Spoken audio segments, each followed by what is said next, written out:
comic enthusiasts. Welcome back to HC Comics, your gateway to the colorful and captivating world of comics. Today, we're embarking on the next exciting chapter of this comic series together. Wishing you all some relaxing moments as we dive into HC Comics adventure. Returning to the main developments of the story, in this episode, we start with the scene.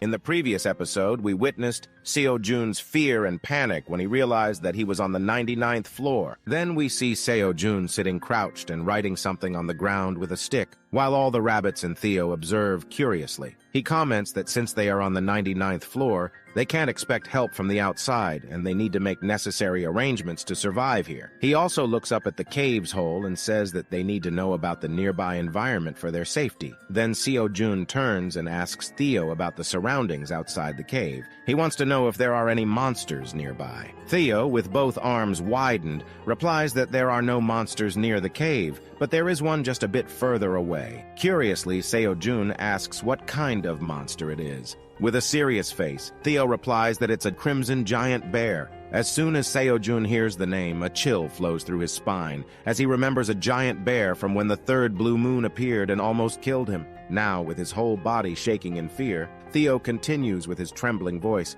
describing the terrifying nature of the monster. He explains that every time he passed by it, the bear always glared at him as if it wanted to eat him. While the black rabbit and white rabbit try to calm Theo down, Sejun, with a worried face, starts thinking. Just as he expected, he is only safe in this cave. As soon as he steps outside, he will face a dog's death. He realizes that he needs to get stronger as soon as possible. Then his gaze shifts towards the queen bee, who is drinking nectar from tomato flowers and enjoying her life to the fullest. While from behind Sejun, we can see Theo imitating the growling of the crimson bear, scaring the black rabbit. Sejun continues his thoughts, realizing that thousands of cherry tomato flowers will be blooming soon. And if the number of flowers increases, the number of poison honeybees will also increase. In that case, he can use an army of poison honeybees to patrol near the cave, ensuring no monster can get close to the cave entrance. Furthermore, he can also ask the bees to tie a rope, which he can make with onion leaves, to the tree outside the cave. Using it, he can safely make it out of the cave. With a confident face, Sejun declares that for all these plans to work, he needs to become stronger. Then, Sejun stands up from his sitting position, holding his thighs, and tells Theo that he has a mission for him. Theo asks what the mission is. Sejun, with a happy face and pointing his finger, says it's an extremely critical mission that only a sales cat can accomplish. He addresses Theo as the sales cat and asks if he can do it. Hearing this, Theo gets excited, and with a serious face, he confidently says that Sejun can bet on him, no matter what the mission is. The scene then shifts, and we see some hunters wandering around while others are chilling near the fire on the 38th floor. Theo observes them from the hill above. He thinks to himself that compared to the last time, there are a lot more people here, and it seems like they are securing their place here. Theo jumps from the hill excitedly, saying that it doesn't matter because this time, the more buyers there are, the better the results will be. With his swift movements, he safely lands on the ground, shocking the hunters. Then Theo, raising his hands, was about to say that the wandering merchant is here, but before he could, all the hunters started shouting and running towards Theo, saying he is finally here. They instantly surrounded Theo. Then, we see a man wearing vibrant green shorts arrogantly handing a large bag to Theo. He says that he will buy all the cherry tomatoes that Theo has, shocking the girl and the boy who were standing beside the man. While Theo watches cluelessly, a fight breaks out between the hunters. The hunter with silver armor questions how the man in green shorts could cut the line. He asks if it's his first time here, and mentions that those who arrived first have already made arrangements regarding who will buy the cherry tomatoes first. Hearing this, the man in green shorts gets mad and exclaims how ridiculous this is. He mentions that even the Phoenix Guild is a powerful guild, and asks if the guild thinks they can monopolize the entire third floor. He wonders how dare they be so cocky. Meanwhile, Theo watches the scene with a worried face, unsure of how things will unfold. The hunter with the silver armor and the man in green shorts both grab each other's collars, about to fight. However, Theo breaks the tension by raising his hand nervously and pleading for them not to fight. He announces that he wants to speak first. Still nervous and holding his waist, Theo announces that starting today, he is changing the method of selling the tomatoes. The hunters curiously ask how he is changing the method and request him to explain in detail. Still nervous,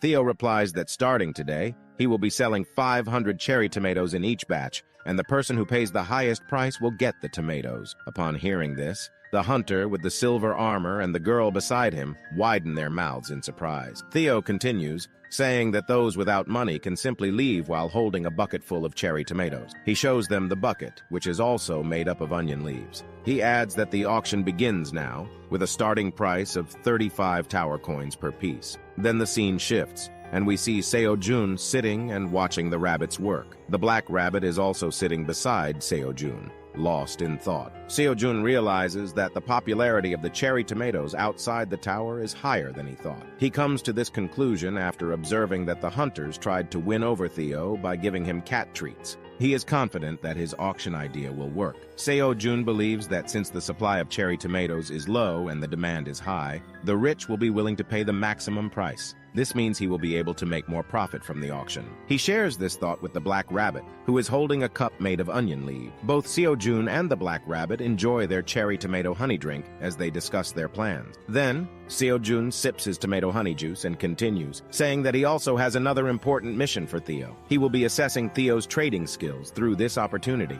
After finishing his drink, Sejun stretches his hands to relax and suggests they get back to work. He asks the black rabbit if he could go and make preparations for dinner. The black rabbit happily agrees, stretching his hands in agreement. Suddenly, a quest appears in front of Sejun from the tower manager. The quest demands 1 glass of magical tomatoes mixed with honey, which Sejun just drank. The reward for completing the quest is a job-related skill. Sejun, with a worried face, explains that squeezing the cherry tomatoes will take a long time, and he has to work now, so he will give her the drink later. However, more windows pop up in front of him, demanding the drink right now, claiming that the reward he will receive is very impressive and that he will regret his decision if he delays. Confused, Sejun asks if the tower manager is trying to bribe him with quest rewards and wonders if the tower manager wants his juice that badly. But the tower manager continues to insist that Sejun give her his juice. After thinking for some time, he smiles and tells the tower manager to wait a minute. He starts moving towards the tomato plant. Then we see Sejun giving the juice to the white rabbits, while all the other rabbits enjoy the drink happily. Our queen bee sits on Sejun's shoulder, eagerly waiting for when he will give her his juice. Then we see Sejun crouching beside a hole full of cherry tomatoes, which was covered with a blanket made up of onion leaves. He takes out some cherry tomatoes and places them in a bucket, also made up of onion leaves. Sejun closes his eyes, holding a bunch of red cherry tomatoes, and with great force, squeezes them. The juice from the tomatoes collects in a glass made up of onion leaves. Sejun calls our queen bee and asks for her help, while the juice still drips from his hand. The queen bee happily agrees and produces some sweet honey from her mouth. She throws it onto the tomato juice proudly, while Sejun watches the whole process with joy. And voila, Sejun's special juice is ready. He presents it with a straw, also made up of onion leaf. Then Sejun tells the tower manager that the juice is ready. The tower manager comments that she is really curious about the taste of Sejun's special juice. She is so happy that she flaps her wings in excitement. Suddenly, the juice vanishes from Sejun's hand, indicating that the quest has been completed. However, Sejun becomes curious when he hears the word wing and wonders what kind of creature the tower manager is. On the other hand, we see the tower manager happily enjoying Sejun's special juice. After taking a large sip, she finds it so tasty that she smiles, her mouth open, and she feels like she's in heaven. Little pink hearts can be seen floating around her face, showing her delight. Then the scene shifts towards Sejun and the tower manager praising him for his delicious juice. With a kind face, Sejun replies that he is happy she liked it. Curious about the special quest reward, Sejun opens the quest reward and receives a unique skill called beekeeping. With this skill, Sejun becomes the owner of all the poison bees and can command them freely. As the skill level increases, he can have more than one beehive, meaning more waifus, more queen bees. Seeing this skill, Sejun becomes very happy and excited, clenching his fist. He was worried about not being able to command the little bees to patrol the cave entrance,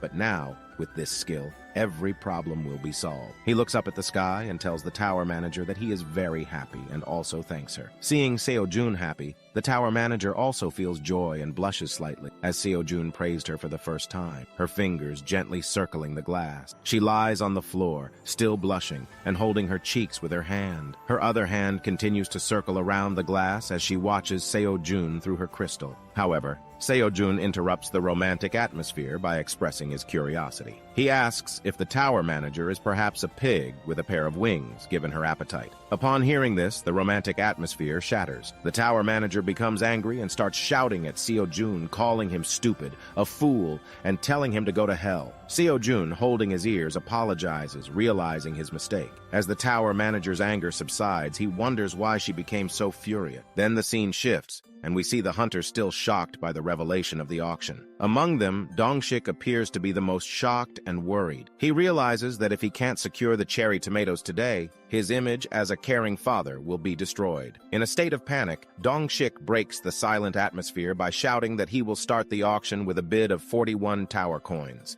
Another member expresses concern, questioning whether they are going over their budget. Dong-shik responds, saying they will figure out their budget later, but the most important thing right now is to secure some cherry tomatoes. The green shorts, however, increases the price to 45 coins, shocking Dong-shik. Soon, everyone starts increasing the price, going from 45 to 46, and gradually up to 60 tower coins. Witnessing this, Dong-shik and the girl become even more worried. Dong-shik realizes he doesn't have that many tower coins and asks the black-haired girl if she has any tower coin. Unfortunately, she replies that she doesn't have many because she only brought a few for gifting someone. Then, another shocking event occurs as someone shouts from behind that they will give 100 tower coins per cherry tomato, leaving everyone in shock. It turns out to be Michelle, the vice president of the gourmet food company we encountered in the last episode. Michelle continues with a smirking smile, stating that he will buy all 500 cherry tomatoes, offering 100 tower coins each. Theo asks if anyone is going to increase the bidding, but in the silence that follows, Theo declares that all the cherry tomatoes are sold to Michelle. Still in shock, Dong-shik wonders why Michelle, who is known as the master of all hunters, is present. But then, he notices a member standing behind Michelle, a member of his own Phoenix Guild. Dong-shik angrily asks what he is doing here, to which the member bows his head and politely apologizes, addressing Dong-shik as Sir. He explains that his sister instructed him to guide Sir Michel to the location where the wandering merchant was. Dong-shik realizes that his sister is the CEO of a pharmaceutical company, and if Michel and his sister are working together, it will be very difficult to compete against such influential figure. Grinding his teeth, he resolves to at least win a few cherry tomatoes in the remaining 2 rounds of the auction. Proudly standing, Theo announces that he will start the auction for the next. Now, Theo starts the second round of auctions for the next batch of 500 cherry tomatoes, starting again with 35 tower coins. Kim Dong-shik, who is determined to win this batch, immediately raises a big bid of 60 tower coins. However, Michael outbids him with 100 tower coins again, leaving Dong-shik shocked with his mouth open. In panic, he grabs his teammate's collar and starts shaking him, asking if he has some tower coins to spare.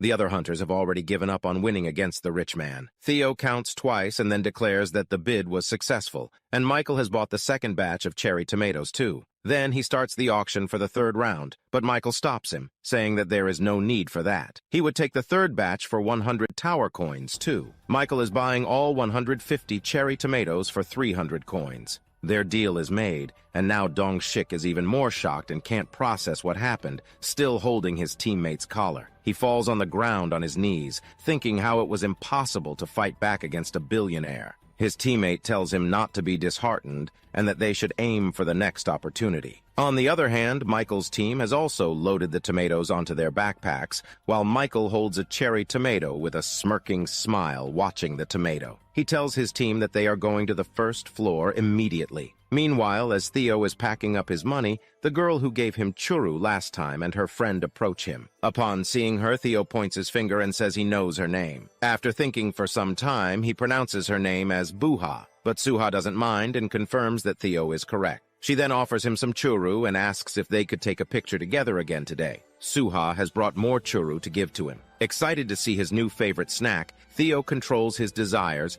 and declines the churu, expressing that he would prefer her to give him coffee instead, in return for taking a picture. Suha searches her bag and takes out a packet, asking if this is the coffee mix he was talking about, and it is exactly what he wanted. Encouraged by this, Theo asks if she also happens to have something like salt and pepper. Suha and her friend think for a while before pooling their resources and giving him the salt and pepper they had. They ask if it will be enough, and he thanks them for it. Unbeknownst to Suha, this was another mission that Sejun had given to his merchant cat employee. Sejun had told him to ask for things like salt, pepper, and coffee if people wanted to take pictures with him, and depending on his performance, he would consider letting him become a salesman for an hour or two to achieve the coveted position. Theo immediately agrees to the deal with a wicked smile, thinking that with this, he will become a sales cat and spend good time on Sejun's lap again. He takes many pictures with Suha, and after checking the photos, she thinks that they came out well too. Theo thanks her for the deal, and as he stretches his hand out for a handshake,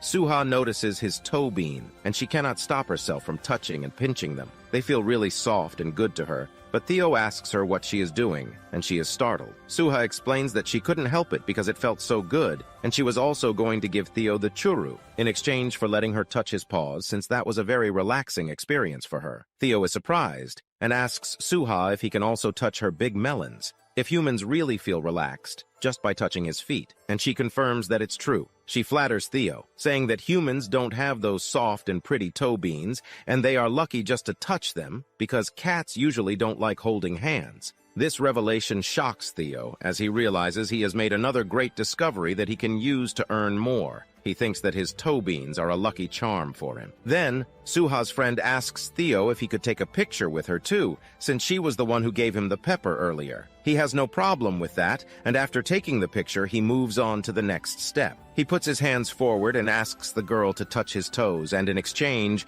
he wants some reward. The girl obliges, and after touching his paws, she gives him some of her rations, including packaged food and butter, among other things. Theo is really happy and laughs loudly again with a wicked smile, while the girl thinks that he is really cute and decides to bring churu for him next time. Theo is thrilled that just by letting humans touch his paws and getting rewards, he could become a sales cat for 24 hours. However, he suddenly remembers that he had another mission too and drops the items immediately. Meanwhile, Suha is uploading the selfies she took with Theo on Instagram and smiling to herself when Theo suddenly appears behind her and startles her. He calls her Churubua and asks her what she is doing, and she asks him if he has still not left. Theo said he has an important question for her. He wants to know if she came from a place called the Republic of South Korea. Hearing this, Shua was surprised and asks Theo how he knows about that, and Theo replies that he found out because he smelled a familiar scent from her melon. Suha has not yet understood everything, but Theo asks her if she could help him, and she has no idea what he wants her to do. Back in Sejun's cave,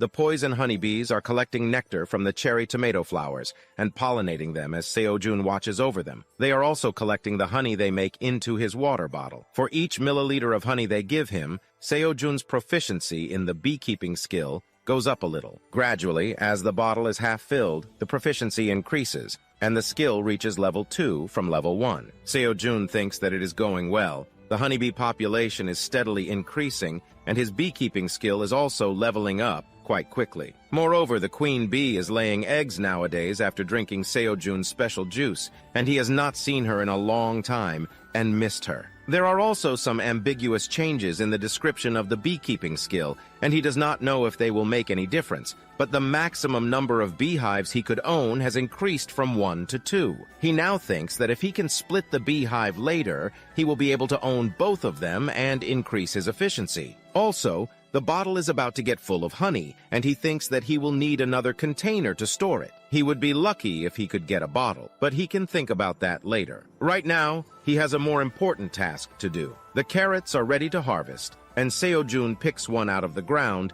and calls his rabbit friends to eat it. They immediately rush to him as Sejun keeps on harvesting the agility carrots and gains 10 XP for each of them, while also increasing the proficiency of his skill harvest level 2. He had only been able to harvest them yesterday for the first time. Before that, he harvested the blessed agility carrot on the day of the blue moon a few days ago, and the rabbits could not control their happiness as they saw the ripened carrots. The type of food that can be eaten and is grown in the cave has increased by 1. Now Sejun tells them to take one each, and the rabbits are really glad. They even bow down to him, treating Sejun like a king, and Sejun asks if it really was such a big thing. Then as they sit around the fire and eat the carrots, Sejun looks at the information window of the agility carrot. It can increase the agility of the consumer by 0.1 points for 10 minutes, and this effect can be stacked up to 10 times. Besides that, it has all the health benefits of cherry tomatoes and more. Not only does it burn down 10 grams of fat upon being eaten,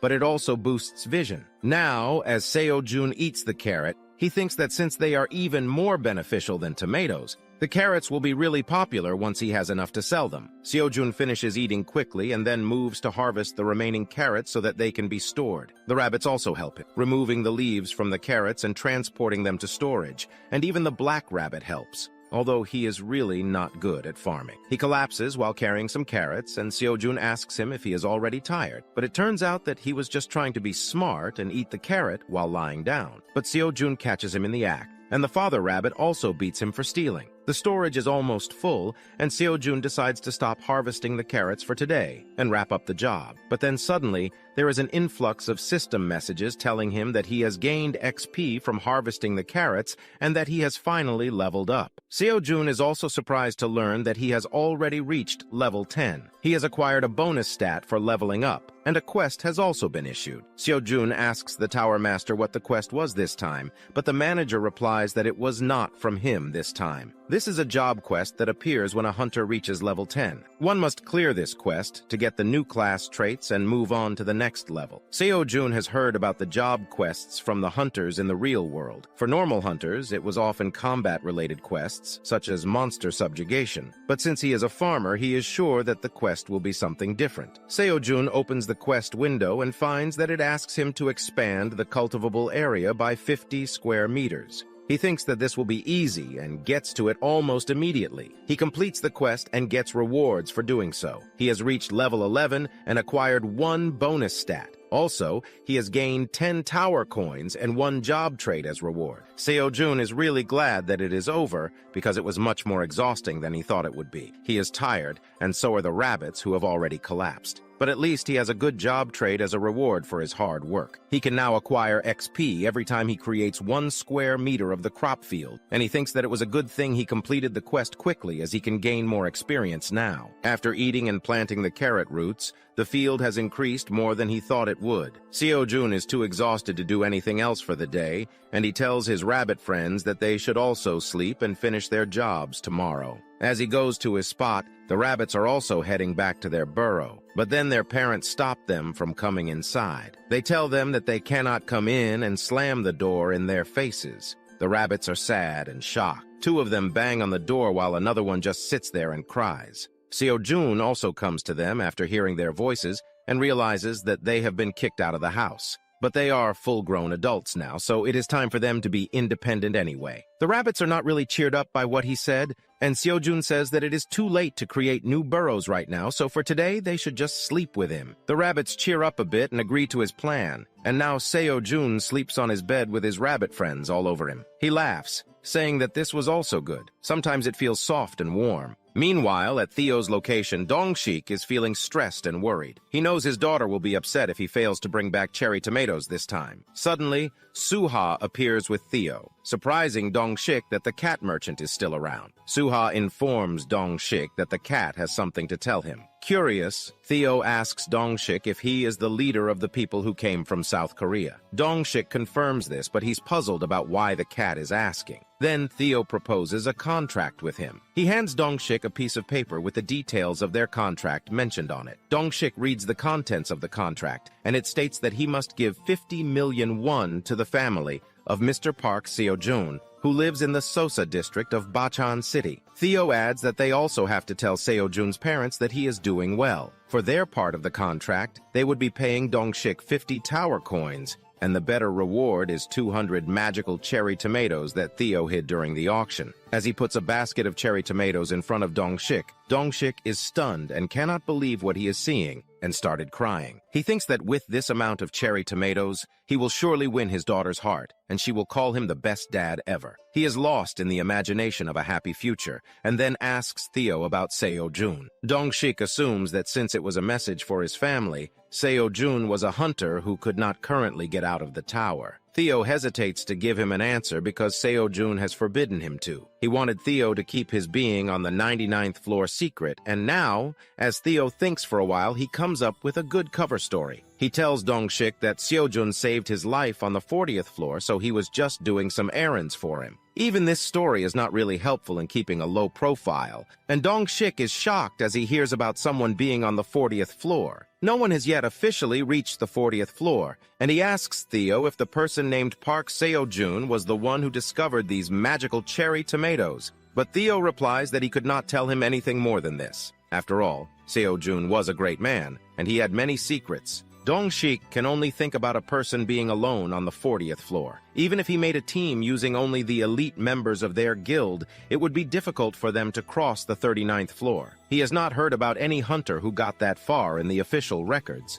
Dong-shik thinks that Seo-jun must be a solo hunter who is not affiliated with any guild, and that is why not much is known about him. But it also means that he is remarkably talented and strong, and now he thinks that this is a great opportunity. With this contract as an excuse, Dong-shik feels he might stay in touch with Seo-jun, and if things go well, they may even be able to recruit him into his guild. Not only that, they may also be able to monopolize the distribution of cherry tomatoes, which are surely going to be harder to obtain in the future. Thinking about all this, Dong-shik tells Theo that they should enter into a contract. Both of them sign the contract, and it is finalized. Dong-shik says that the deals signed inside the tower are valid even when one is outside, but to deliver more accurate information, he would like to meet the cat merchant after 10 days. He also tells the cat to notify Seo-jun on his behalf that Kim Dong-shik, the leader of the Phoenix Guild, will take responsibility for delivering the news to his parents. At Seo-jun's cave,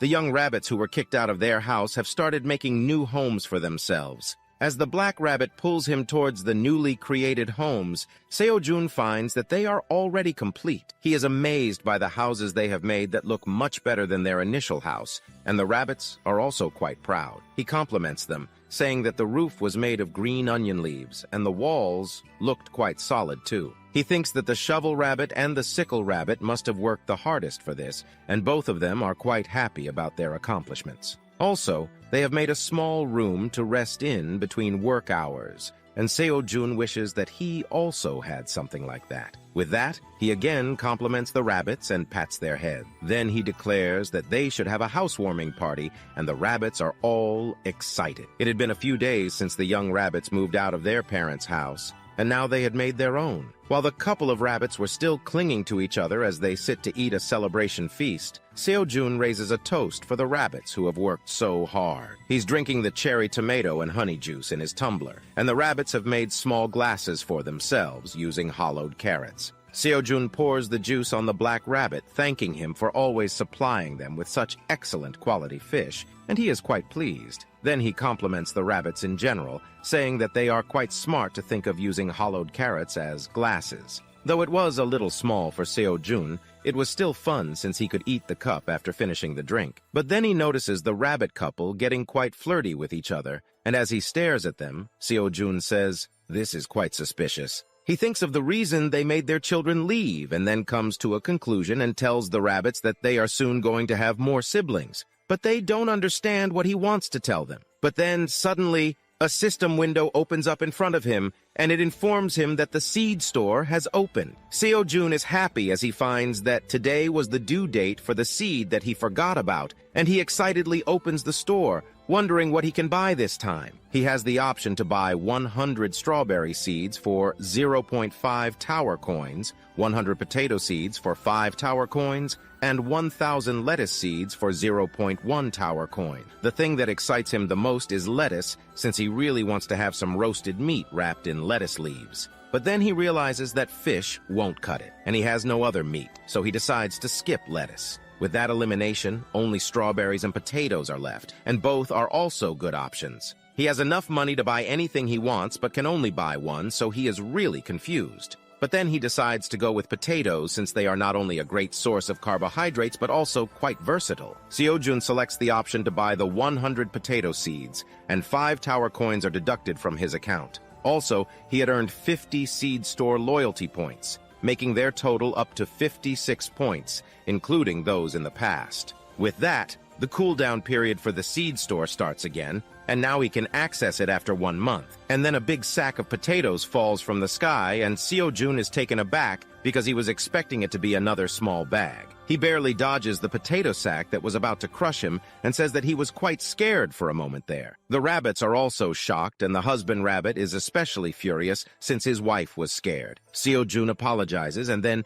he picks up a potato to see its quality and thinks that it looks really delicious. He plans to plant it right away so he can harvest it quickly and cook it in different ways. He is really excited to boil and steam them and even make potato pancakes, and the rabbits also start drooling along with him. But then Sejun says that they should take rest today, and tomorrow they will plant all the tomatoes. The rabbits are also glad to get an early break. Then Sejun wonders if Theo is doing all right too. He thinks that the Theo must have completed the errands he told him to do by now, and Theo is just doing the last of the tasks Sejun assigned him. He is in the Central Merchants District, which is like a well-established market town with a huge population and big buildings. All kinds of creatures peacefully live there and do their jobs without feeling any danger. In one shop, Theo is buying the things Sejun had asked him to. He has already purchased blankets and pillows and is now looking for ladles, spoons, and bowls. As he rummages through the items on sale, he finds a decent frying pan and a pot. Theo asked the dog merchant about the price of the frying pan, and he said it's 1.6 tower coin. But Theo thought it was too expensive, so he asked for a discount. After thinking for a while, the dog merchant said that since he hadn't seen Theo around before, he assumed Theo is not from this floor. So he decided to be generous and offer all the goods for 1.5 tower coins. Hearing this, Theo made a disappointed face, saying it's too low. He turned around and started to walk away, declaring that he will not buy anything. The dog merchant got panicked, worried that he might lose the sale. The dog merchant asks him to stop, saying that he couldn't leave like that. He is already nervous, but then Theo replies that since he could not offer him any discount, he couldn't buy things from him. The shopkeeper admits his defeat and says that he is willing to sell the items for 1.3 tower coins, but Theo gives him his price, 1.2 tower coins, or he would simply leave. The shopkeeper takes the deal, saying that he cannot go any further. The cat places the coins on a nearby barrel and thanks the shopkeeper as he walks away with the things he just bought. The shopkeeper is also amazed by his skill. Initially, he took him for a beginner, but it seems that the cat was a master. But then he notices that the coins were wet and that a paw print was left on the barrel itself, and he wonders what it was. It was Theo's sweat, as he was too nervous while negotiating. He is panting now that he is away from the shopkeeper, and then he exclaims that he finally did it. He shouts that he finally bought something without being an idiot, and the other people on the road stare at him. And this was thanks to Sejun, who gave Theo a detailed lecture on how to not be a stupid customer. In the cave, he had told the cat 3 golden rules to get a good deal. First, no matter what price the shopkeeper offers you, always ask for a discount. Second, if they refuse to give you a discount, just leave. And third, if the shopkeeper stops you, get a discount 3 times. Sejun told Theo to remember just these 3 rules, and he would not be fooled. And it really worked, as he said. Theo smugly laughs to himself as he says that now he is a wandering merchant who knows how to get a discount. But then as he reaches a corner, he hears some familiar words. Someone was trying to sell some items from outside the town hour, and Theo looks towards the merchant. He is shocked to see a familiar face. It was Scarim, the goblin merchant who scammed him on his first day as a traveling merchant, and right now he was trying to do the same with another cute newbie using the same tactics. Scarim tells them that this was a secret he was revealing so that more newbie merchants would become high-level merchants, and the beginner merchant seemed to be convinced by his words. Theo is furious upon finding out that the scammer is in action once again. Theo wasted no time, fueled by anger, and clenched his fists. He cursed Scarim, vowing to teach him a lesson that day. His voice thundered as he shouted at Scarim, startling him. Theo approached Scarim with unwavering determination, while Scarim was too shocked to react. To regain control of the situation, Scarim immediately adopted a friendly tone and placed a hand on Theo's shoulder. He inquired about Theo's well-being and expressed his concern. However, Theo was no longer a pushover. He forcefully pushed Scarim's long nose away, telling him to get lost and daring this scammer to approach him. Scarim continued to feign innocence, perplexed by Theo's accusations. He questioned what Theo meant by calling him a fraud. Scarim argued that he had been kind enough to offer Theo great items at the lowest prices. Now he found himself with a knife held to his throat. Theo's anger grew further. He pointed at the newbie merchant who held a tumbler, noting that it was the same item Scarum had sold to him, claiming it was a magic item. Then Theo pointed directly at Scarum and exclaimed, "Magic item, my ass!" He declared that all the items Scarum sold were nothing more than trash. Even this tumbler was just a piece of metal that regulated the outside temperature, a cheap trinket easily found outside the tower. Scarum became increasingly bewildered and nervous in the face of Theo's accusations, thinking, how did this pushover Theo grow balls? Oh, sorry, I mean become so confident. Scarum, now wearing a sweet smile, attempted to defuse the situation. He suggested that it was all just a misunderstanding, and Theo might have been confused about the item he had sold. He proposed they discuss it elsewhere. However, before he could finish his sentence, Theo erupted in shouts, calling for the guards and accusing Scarum of being a wicked goblin trying to scam a beginner merchant. Faced with no other choice, Scarum clutched the tumbler and cursed at Theo. He vowed to seek revenge for ruining his scheme and swiftly made his escape. Meanwhile, Theo stood proudly, having thwarted the fraudster's plan. As Scarum made his hasty exit, Theo continued to vent his frustration, trying to appear as a hero in front of the newbie merchant. The newbie expressed gratitude and politely inquired about Theo's name. With pride, Theo introduced himself and left the scene, striking a heroic pose. He warned the newbie to be careful and not fall victim to scams again, and the newbie thanked him for his advice. Inside the newbie's hood, fierce, sharp red eyes watched Theo as he departed. In a low whisper, the mysterious figure uttered something, and 3 police dogs obediently appeared, bowing before her. In a commanding tone, she reprimanded the 3 police dogs, reminding them that they were supposed to keep watch and not allow anything, not even a fly, to pass by unnoticed during her mission. The white short police dog, in a panic, quickly apologized and claimed they had indeed been patrolling the area, unaware of how the wandering merchant cat had managed to slip in. With a swift motion, she removed her hoodie, revealing her true identity. She was an undercover high-level officer known as Zerth, who had been on a mission for months to apprehend Scarum, the fraudulent goblin. Frustration clouded her face as she explained that just when she was on the brink of capturing Scarum,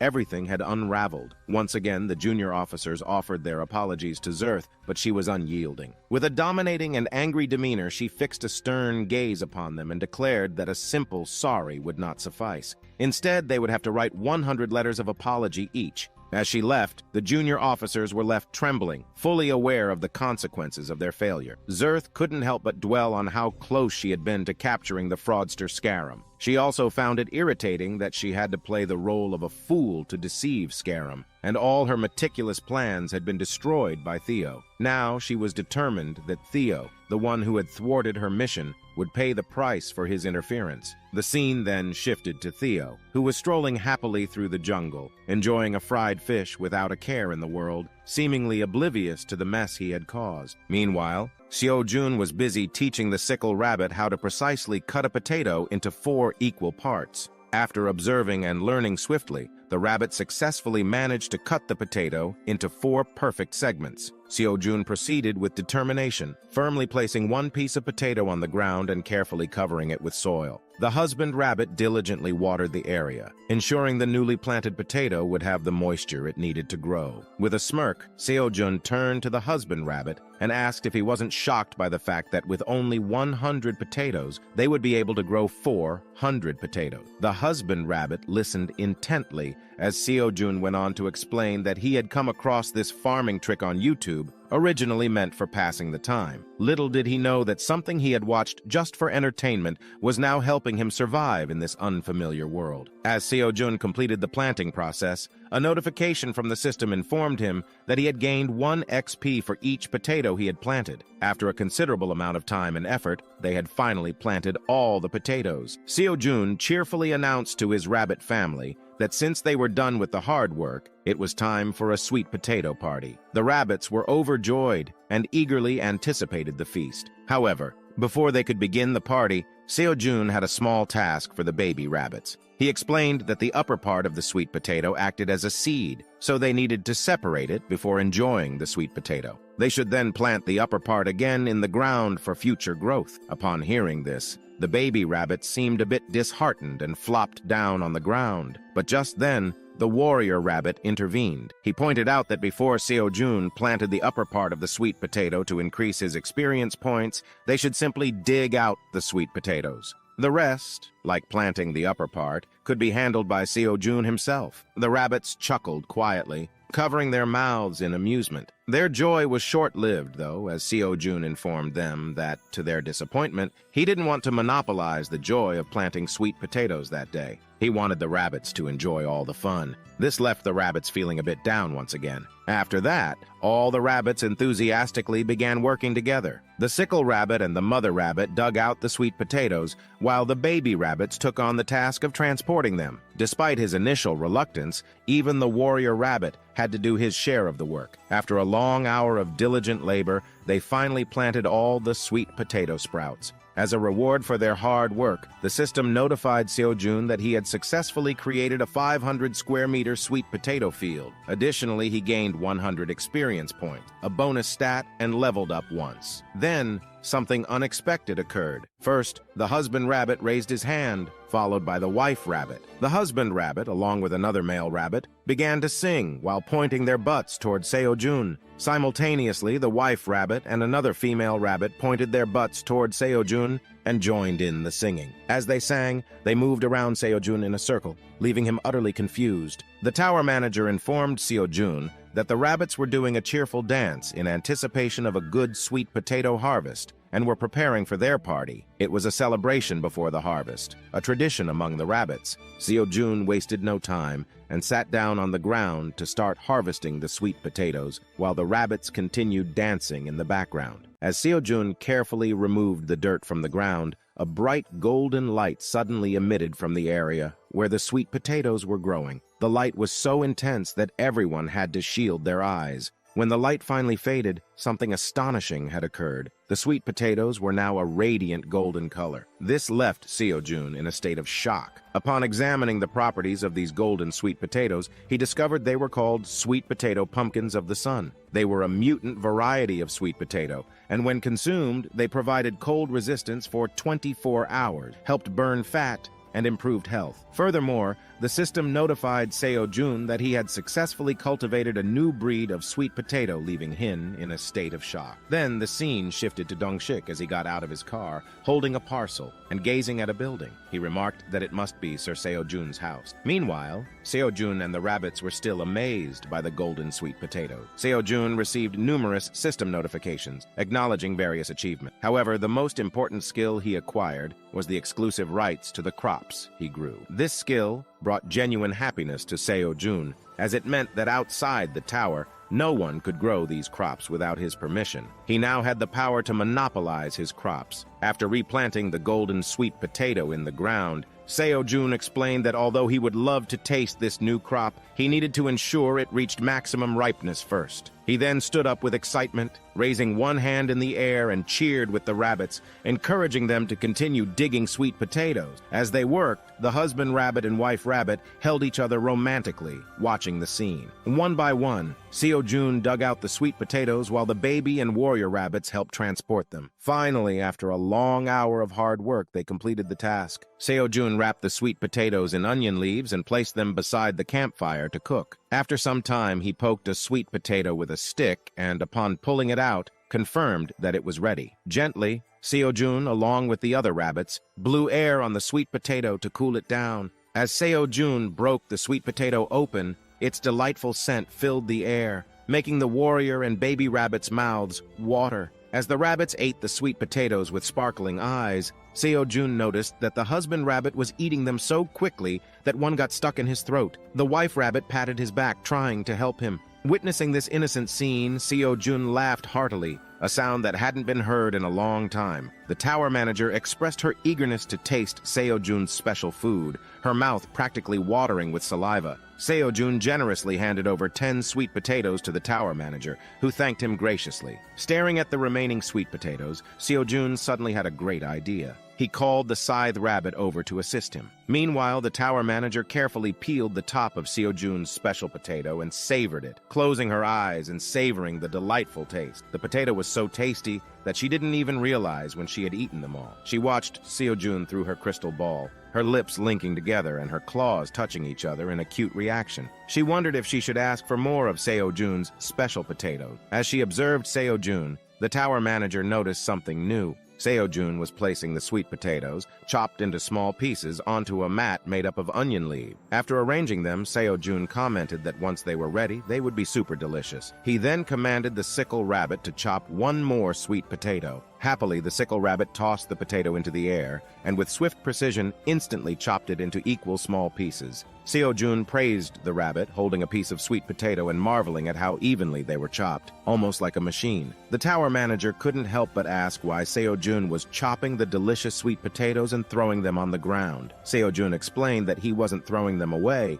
but rather enhancing their flavor by drying them. When they will be ready, he promised to share the delicious treat with the tower manager. The scene shifted, and we found Dongshik standing at the door of Sejun's house, ringing the bell. He inquired if this was Sejun's residence. Sejun's younger brother, along with his parents, hastily opened the door, filled with hope that Sejun had returned. However, upon seeing Dongshik, they fell silent and asked who he was. An awkward silence hung in the air. Sejun's mother served some berries to Dongshik, apologizing that they couldn't offer anything more delicious. It had been so long since they had guests that they didn't have anything special on hand. Dongshik politely assured them that he was grateful for whatever they could offer, even if it were just a glass of water. Dongshik politely assured them that he was grateful for whatever they could offer, even if it were just a glass of water. The atmosphere grew somber as Sejun's father, wearing a sad expression, explained that they didn't know where Sejun was. He had gone missing 5 months ago.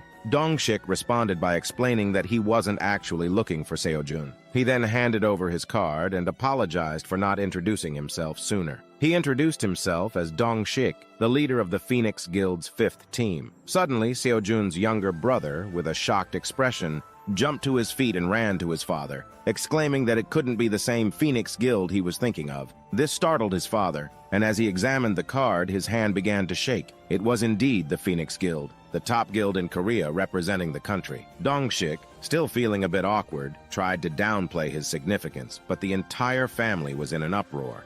Sejun's father, still in a state of panic, asked Sejun's mom to bring out the high-grade melon and remove the berries. Sejun's mother hurriedly took the plate of berries away. Sejun's younger brother, still in shock, and Dongshik remained in an awkward silence. Dongshik reassured them that he was perfectly fine and encouraged them to sit comfortably. With concern etched on their faces, Sejun's mom and dad asked Dongshik why he was in their house and whether he knew anything about Sejun's whereabouts, especially since he was a hunter. Dongshik then took out a white envelope, and with a serious expression he explained that he was here to deliver this envelope at Mr. Sejun's request. He handed the envelope to Sejun's family, and the atmosphere became even more tense. As Sejun's family held the letter, their faces turned pale, and they were clearly distressed. Sejun's father slammed his fist on the table, exclaiming in disbelief about how ungrateful Sejun could be, and expressing his shock and frustration at Sejun leaving them like this. Sejun's mother was in tears, covering her face,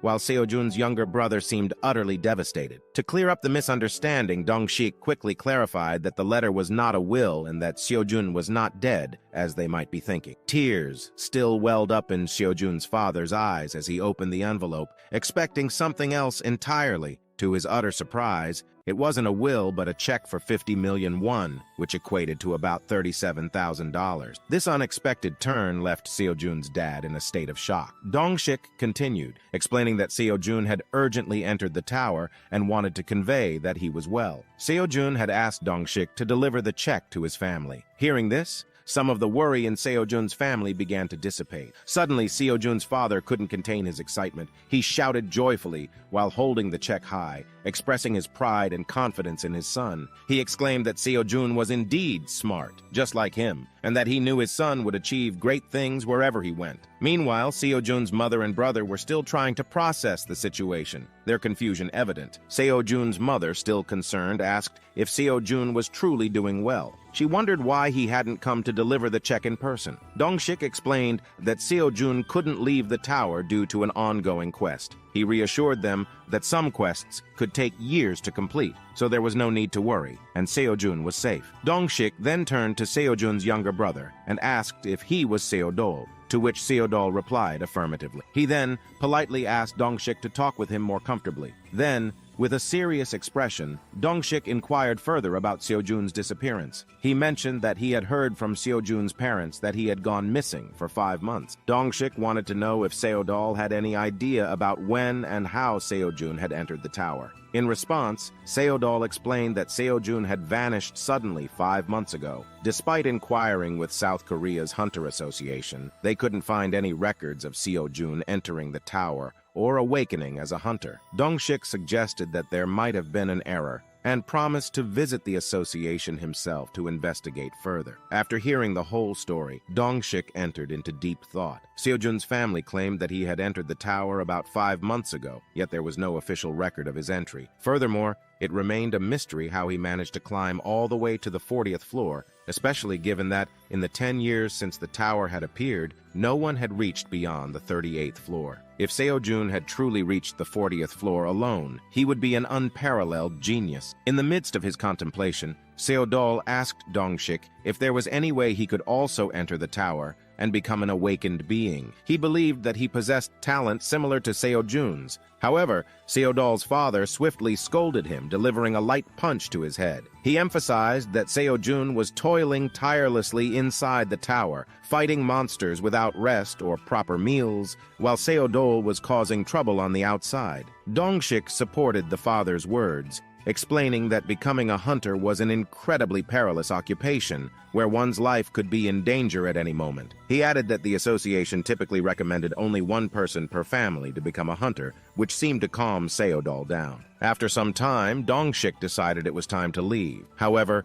Sejun's father insisted that he stay a bit longer since they hadn't been able to offer him anything to eat. Dongshik politely declined, explaining that he had come directly from leaving the tower and now needed to reunite with his own family. He bid farewell to Sejun's family and departed. As he sat in his car, the system notified him that the quest was completed, bringing a slight smile to his face. But then his phone rang, and the caller ID read, "My Happiness." It was none other than his daughter. Dongshik's expression lit up with a wide smile as he answered, slipping into father mode and asking her if she missed her dad. The scene then shifted to Sejun, who had crafted a container from onion leaves and filled it with water. He placed 3 sprouted carrots in the container, explaining that these were the leftovers they hadn't eaten. He put the carrots in water so that when the leaves grew to a certain extent, he could cover them with soil, leaving only the root part exposed, which would then be sown into the ground. This was done because the parts that had been eaten will not regrow. When the leftover plants flowered above ground, they could collect the seeds. While Sejun was enjoying the serene surroundings and the pretty flowers, the tower manager asked if the dried sweet potatoes were ready. Startled by the reminder, Sejun stood up, realizing he had almost forgotten about them. The warrior rabbit and the white baby rabbit also seemed curious. Sejun went to check the dried sweet potatoes with the white and warrior rabbits on his shoulder. Indeed, they were ready. He gently picked up a piece, holding it close to his face. The sight made the mouths of the white and warrior rabbits water with anticipation. Sejun and the rabbits took a bite, and it was absolutely delicious. The sweet potatoes were so good that the rabbits felt like they were floating in the air, holding their cheeks in delight. Sejun's eyes sparkled with joy as he exclaimed that no one in the world could resist the soft, chewy, sweet, and addicting texture of these sweet potatoes. He was enjoying them so much that he had almost eaten them all unknowingly. Realizing that he had to share, Sejun saved some more sweet potatoes to dry. While the rabbits were still savoring the meal, the tower manager reminded him that he seemed to be forgetting something. Then, Sejun felt a need to make things right. He apologized to the tower manager for the delay and went on to prepare dried sweet potatoes in an onion leaf bucket. However, as he was about to hand it over, he hesitated, thinking there might be a better way to present it. The tower manager, growing impatient, urged him to hurry up, but Sejun paused again. He felt that simply offering the food in the scallion bowl didn't seem quite right. He had a different idea. The tower manager reassured him that the presentation didn't matter, even if he gave the dried sweet potato directly in his hand. But Sejun had something special in mind. He carefully wrapped the dried sweet potatoes in a plastic bag, tied it with a cute ribbon made from onion leaves, and presented this beautifully wrapped gift to the tower manager. Seeing the thought and effort Sejun had put into packaging the dried sweet potatoes, the tower manager fell momentarily silent. Sejun beamed with excitement, explaining that this way, the dried dried sweet potatoes would stay fresh for a longer time without worrying about spoiling. Yet the tower manager remained silent, which left Seo-jun puzzled. He anxiously asked her if she didn't like it. In a bit of a panic, the tower manager finally replied with a simple thanks and accepted the gift-wrapped dried sweet potatoes. Seo-jun sat there with his arms crossed, pondering the tower manager's lukewarm reaction to his carefully packaged dried sweet potatoes. He had thought she would appreciate the effort he put into making them look nice. However, it seemed the tower manager's response hadn't been what he expected. Subscribe to the channel or I will get upset, and thank you all guys for 100k subscribers. It means a lot. Now, let's continue to the video. On the other side, the tower manager was blushing intensely, her cheeks red, and she was trembling while holding Seo-jun's special food. She couldn't contain her excitement and shouted about how she couldn't eat something so cute. Meanwhile, we could see Seo-jun enjoying the dried sweet potatoes. He marveled at how he had dried 40 sweet potatoes, yet they seemed to disappear in a single day. The rabbits were munching on the dried sweet potatoes joyfully. Then suddenly the queen bee approached Seo-jun and greeted him. She handed him a yellow, gooey ball made of her saliva and corn pollen. Seo-jun checked its status and found out what it was. It seemed that, since there was no honey in corn, the bees couldn't collect honey from it, so they gathered corn pollen instead. Seo-jun decided to try the special treat the queen bee had prepared for him. As he took a bite, he smiled warmly and commented that it was slightly bitter but sweet, with a chewy texture that felt like candy. He thanked the queen bee for her special treat,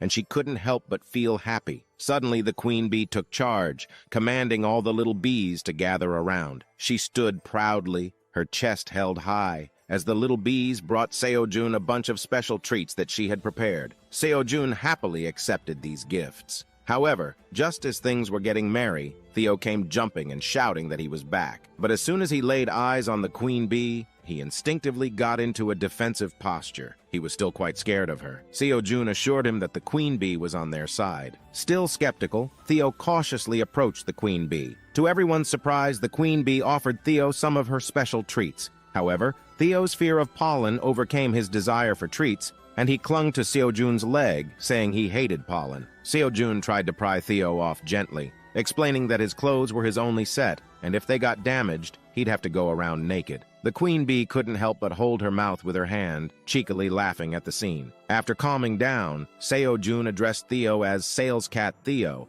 and asked if he had completed the job Seo-jun had assigned him. Theo proudly replied that he had indeed completed the mission and had even sold out all the goods. Seo-jun eagerly inquired if Theo had conveyed his message to his family. Theo showed Seo-jun the system notification that confirmed the quest had been completed. This meant that Seo-jun's message had been delivered. Seo-jun was overjoyed, thinking that the 50 million won must have reached his family. Now, with a sense of relief, Seo-jun felt tension-free. He had disappeared from his family without saying a word, unable to leave the tower. But at least now his family knew that he was doing well. However, Seo-jun couldn't help but reflect on how his family must be surprised to learn that he was farming with his cute little rabbit family inside the tower instead of hunting and clearing floors. He imagined that if his younger brother Seo-dol found out that his job was farming, he would certainly tease him, as farming was Seo-dol's specialty. On the other hand, his father had a hobby of growing flowers, so he might show a great interest in Seo-jun's agricultural endeavors. Feeling a little emotional and missing his family, especially his mom, is how he used to eat food prepared by her with his family. He looked up at the sky. Suddenly,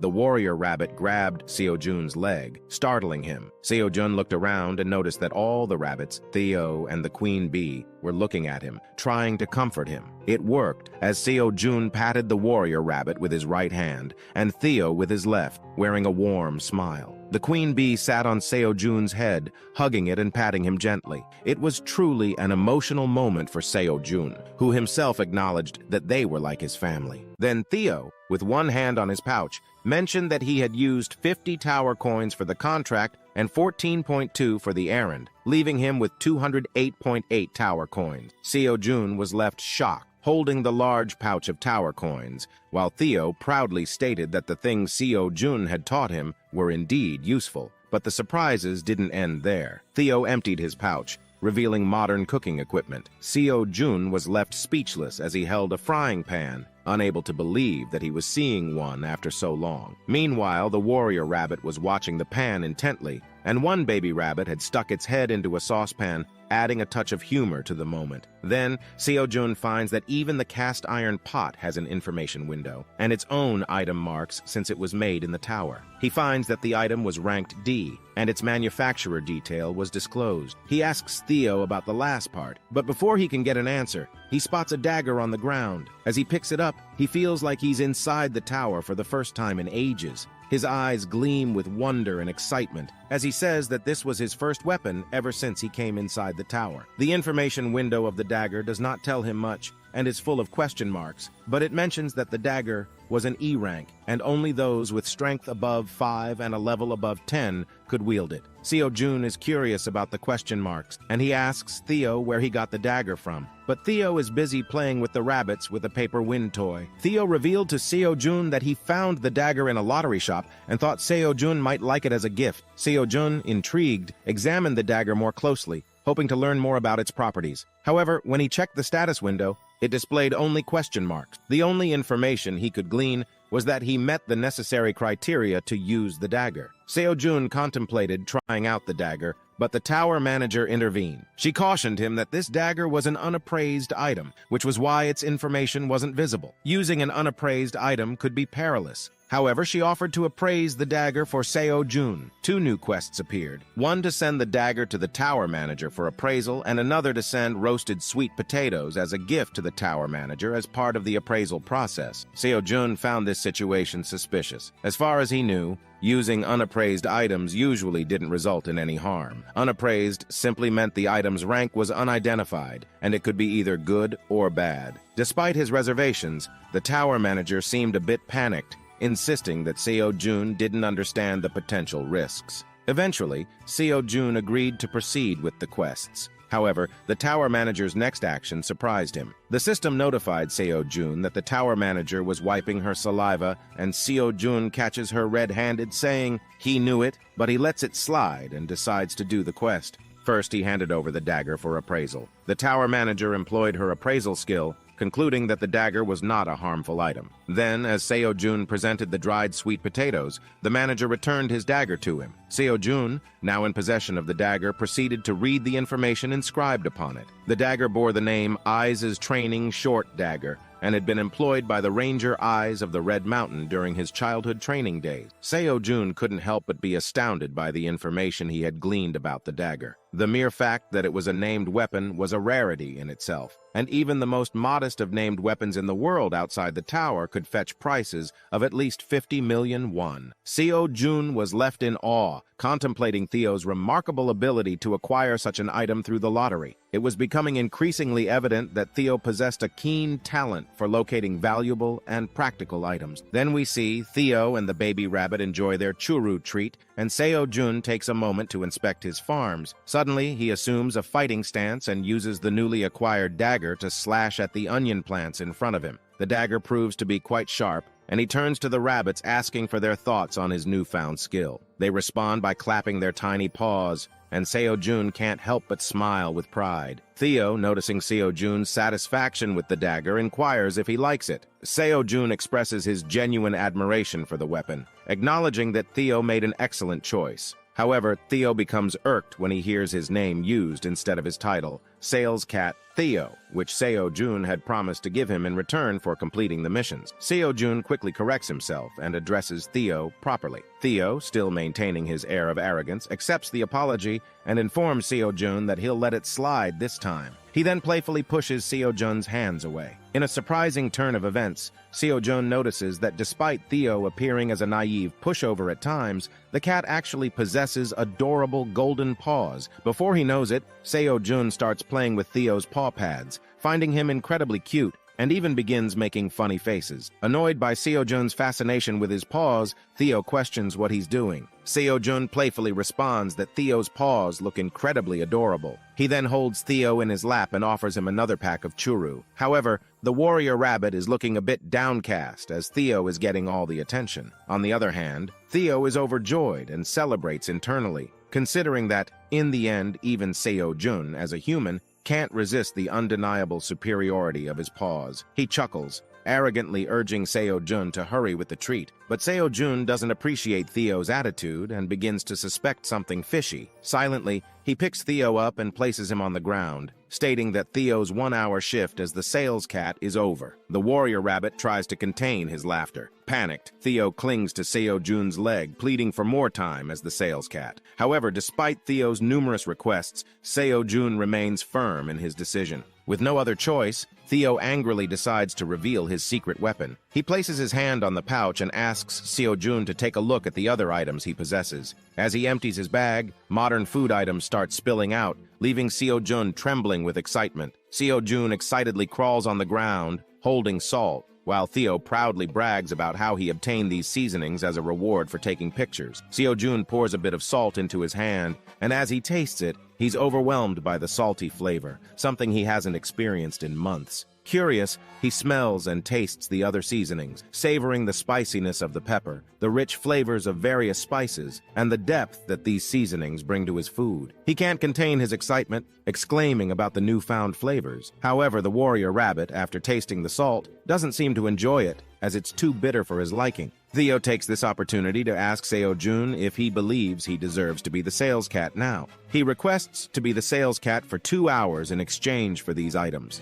Overjoyed, Seo-jun lifts Theo up and swings him around, declaring that he can be the sales cat for as long as he wishes with these items. As Seo-jun dances around in delight, the baby rabbit has already begun trying out the salt on his carrot. With the help of the new utensils and seasonings, Seo-jun cooks a fantastic meal that day, and its enticing aroma wafts out of the cave. He prepares grilled fish, seasoning it with salt and pepper before skewering it with onion stems. As he hums while cooking, the smell reaches the rabbits' home, waking them from their slumber and enticing them to the lunch gathering. Seo-jun greets them with a cheerful good morning and inquires if they're hungry because he's prepared a special meal to showcase his culinary skills. The feast includes fish and onion skewers, roasted potatoes, dried sweet potatoes, roasted fish, roasted onions, and, of course, salt and pepper. Seo-jun encourages everyone to choose their preferred dishes and add more salt and pepper if they desire extra seasoning, but most of the white rabbits found the pepper too spicy, but the black warrior rabbit relished the seasoned meal. Theo, on the other hand,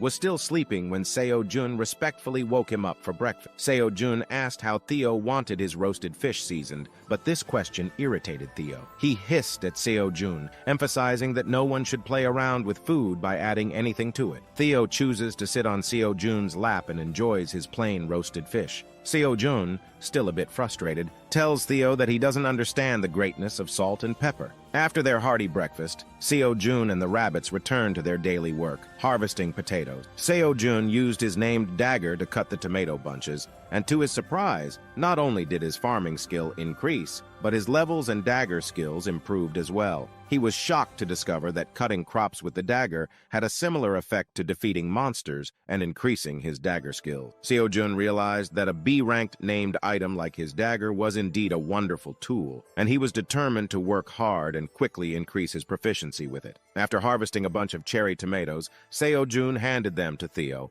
assigning him the task of plucking them one by one and storing them in his bag. Theo, clearly unhappy with this task, complained and questioned why he had to do such manual labor when he was the sales cat. Seo-jun, who had a strong work ethic, replied that there was no shame in working with their hands. He reminded Theo that he, Seo-jun, was the chairman of this farming operation, and that he too was actively involved in farm work. This revelation stunned Theo, who then asked Seo-jun if being a chairman was a higher position than being a sales cat. Seo-jun confirmed that it was a high-ranking position and encouraged Theo to keep working diligently, as he might also reach such a level one day. Theo, with his arrogance momentarily set aside, agreed to work hard. However, he couldn't help but chuckle mischievously inside, thinking about the day when he might rise to the position of chairman and have the authority to command Seo-jun as he pleased. Then, Theo prepares to leave for his work, his bag filled with the harvested cherry tomatoes. Seo-jun requests that Theo stops by the lottery store again and buys anything he likes because he doesn't want to let the cat's remarkable talent go to waste. Theo waves his paws dismissively and assures Seo-jun that he will be back soon before he departs. With Theo on his way to work,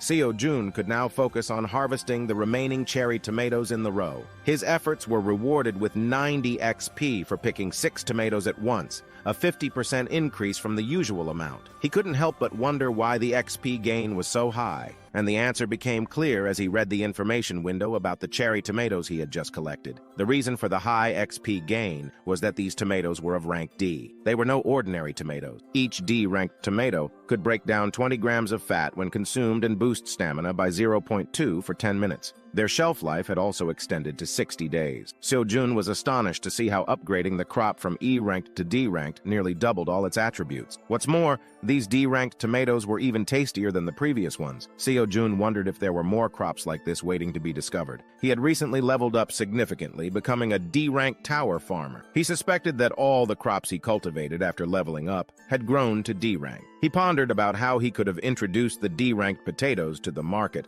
and fetched an even higher price if Theo had waited a bit longer. However, it was pointless to dwell on it now. Sejun decided to find out how much the taste had improved as the rank of the tomatoes increased by 1. He suggested to his rabbit friends that they should enjoy the new tomatoes and then take a nap together. No one had any objection. As Theo made his way down to the 5th floor, he felt a sense of disappointment. Then the scene shifts, and we see the tower manager entering a dark room full of treasures. There was a super rare statue of the tower manager herself, whose name is Spleen Fratani. This statue was made by another dragon named Kaiser Fratana, using a piece of ice from the Blue Penguin Kingdom. But the tower manager didn't care much about this beautiful ice statue. She broke it into pieces and replaced it with the sweet potatoes that Sejun had given her. This room had a magic spell that kept things safe forever. So, instead of eating the cute-looking sweet potatoes, the tower manager decided to keep them here like a special treasure. She acted like a schoolgirl with a crush when talking about Sejun's gift. At first, she almost said, "my human," but then corrected herself, saying Sejun gave it to her, so she had to treasure it. The tower manager continued her usual routine of stalking Sejun through her crystal ball. When she saw him peacefully sleeping, she couldn't help but smile mischievously, her mind filled with naughty thoughts. However, her expression suddenly changed as she noticed something concerning, and her face turned serious. Sejun woke up because of many system notifications telling him to. He was confused and still sleepy when he asked the tower manager why she woke him up. The tower manager urgently told him it was no time to sleep. When Sejun looked around, he saw something scary at the cave's entrance and screamed. The black warrior rabbit on his shoulder also got curious. It was a red bear, but it was tiny, almost like a teddy bear. The tower manager tried to make it go away, but it slipped and ended up inside the cave. Sejun panicked and rushed to catch it, wondering if a dog had fallen from the sky. But when he checked the information, he found out it was a baby crimson giant bear, a bear that looked innocent but was still pretty big for a baby bear. It was just staring at Sejun with big eyes. Sejun was shocked as he held the baby giant crimson bear in his arms, wondering if it was the offspring of the monster that had once attacked the cave on a blue moon night. The giant crimson bear had been truly ferocious, and in comparison, its baby looked incredibly small and cute. Sejun was uncertain about what to do with the bear cub, who appeared quite innocent. However, the tower manager questioned why he had caught it. Sejun explained that he couldn't let the baby bear fall, as it would have been dangerous for the cub otherwise. The manager urged Sejun to send the bear out of the cave quickly, suggesting that its mother might be nearby and searching for it. Sejun decided not to send the baby bear away immediately. Instead, he gently placed the cub on the ground, feeling that it was too small to be separated from its mother just yet. He believed it would be better to wait for the mother bear to return and retrieve her offspring. But the baby bear noticed the rabbits and got excited because he had never seen creatures his size before. Playfully, he began to run towards the rabbits. However, the white rabbits, feeling a bit scared, quickly hid behind the chubby rabbits. The sickle rabbit and the warrior rabbit stood their ground, adopting a defensive stance. However, the tower manager issued a warning, stating that the crimson bear was a gluttonous monster and might consume all the food in the cave. Sejun thought the manager was overreacting and reassured that the baby bear was just a small cub, unlikely to cause any harm. He observed as the baby bear tried to befriend the black rabbit and felt joy seeing the rabbit patting the bear's head. While playing with the rabbits, the baby bear noticed the poison honeybees and their queen. He attempted to chase them,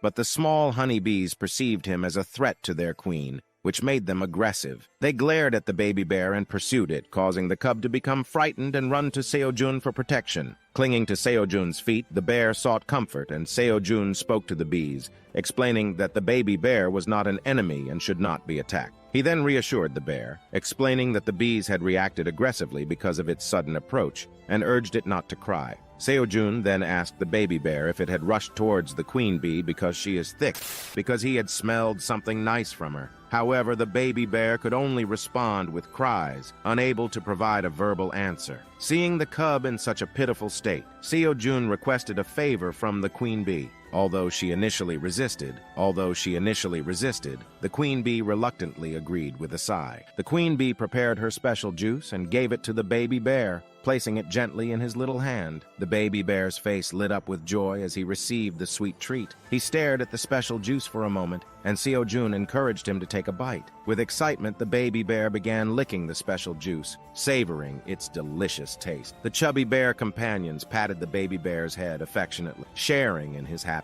Sejun realized that he had figured it out. The baby bear had chased the queen bee because of her honey. He watched as the bear savored the honey, with the queen bee elegantly sitting on Sejun's shoulder. After finishing the honey, the baby bear returned to Sejun, who continued to pamper it, and asked if it wanted more honey. However, the tower manager, who had been growing increasingly furious, suddenly snapped at Sejun, generating an emergency quest to remove the baby crimson bear from the cave. The reward for completing the quest was a job-related skill, and the penalty for rejecting it was starving to death. The manager expressed anger toward the baby bear, causing Sejun and the queen bee to be shocked. Sejun couldn't contain his frustration and shouted at the tower manager, deeming the situation unfair. He argued that the baby bear was just an innocent cub and couldn't possibly eat enough to endanger anyone. He even accused the manager of being jealous. The tower manager explained that she wants to keep Sejun safe and avoid making any mistakes that she might regret later. She's concerned about Sejun's well-being and thinks the baby bear could be a threat to him. Sejun, hearing this, became a little angry. He mentioned that he wasn't supposed to be on the 99th floor and ended up here because of her. He questioned why she was suddenly so concerned about his safety. Then the tower manager admitted it was her honest mistake that Sejun is stuck on 99th floor because of her,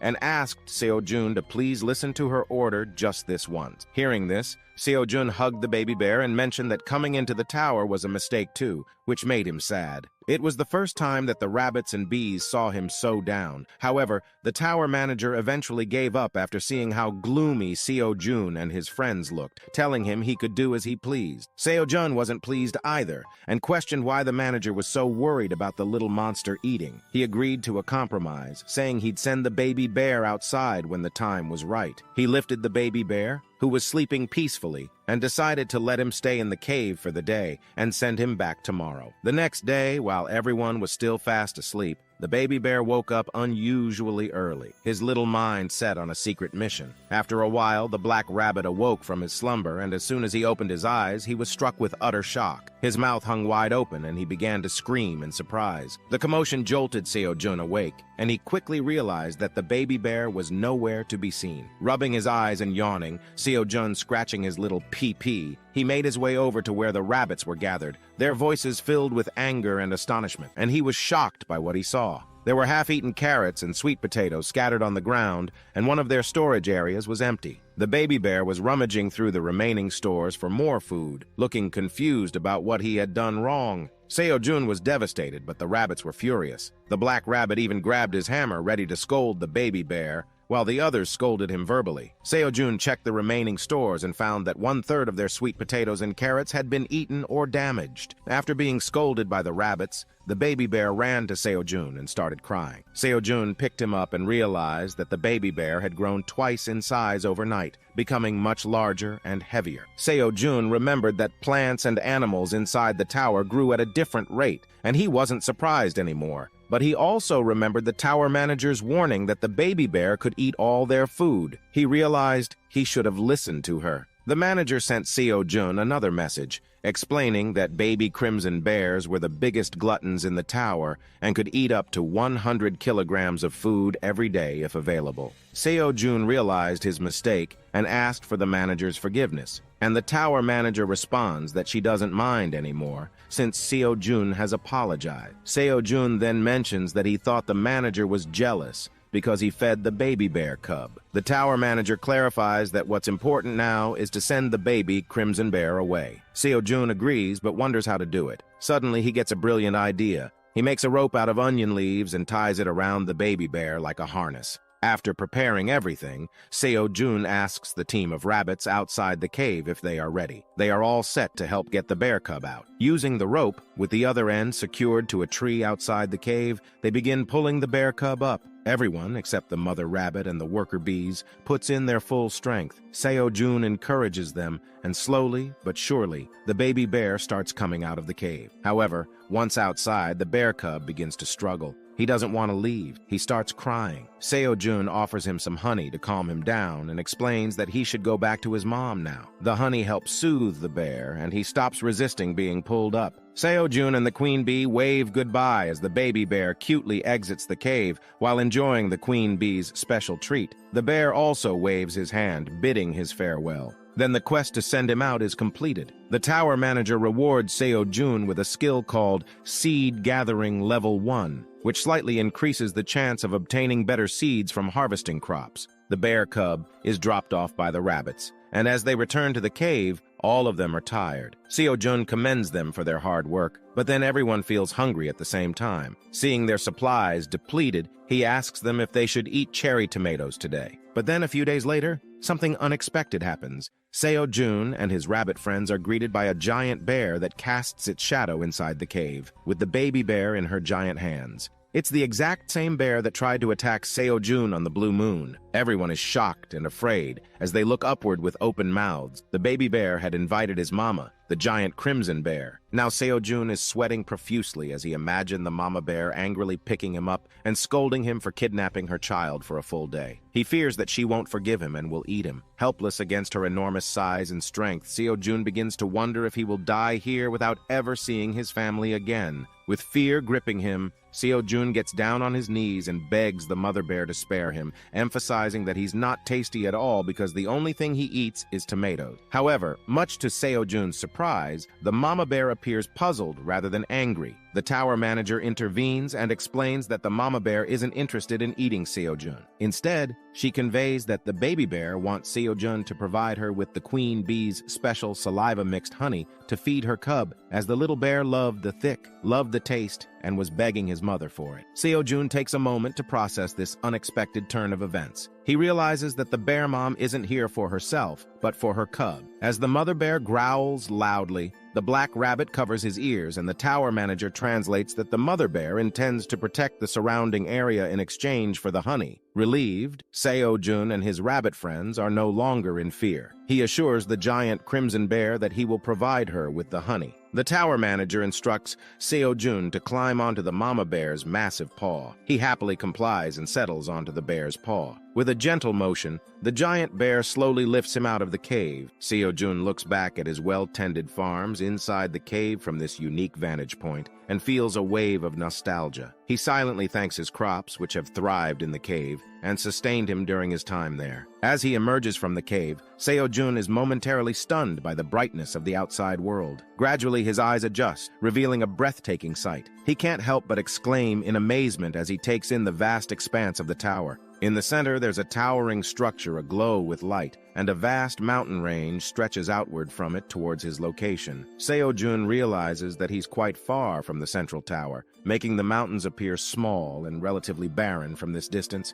Still awestruck, Sejun questions whether this expansive area is really inside the tower. His gaze then shifts to the central tower and the radiant beam shooting skyward. Curious, he asks the tower manager about it. She explains that it's a waypoint, leaving Sejun shocked by the revelation that waypoints are the only means by which hunters can move between the tower's floors. These waypoints consist of giant magic crystals encased within stone structures. Sejun's hopes soar at the prospect of using the waypoint to escape the tower, first reaching the first floor and then the real world. However, the reality of how to reach the waypoint sets in. The distance seems insurmountable, especially at a normal human walking pace. So he turns to the mama bear and asks if she might be able to take him closer to the waypoint. The mother bear responds with something the tower manager interprets as a refusal. Sejun wants to understand why, and the manager explains that the area leading to the waypoint is not within her territory. To reach the waypoint, the mother bear would have to defeat approximately 3,000 monsters, each with its boss,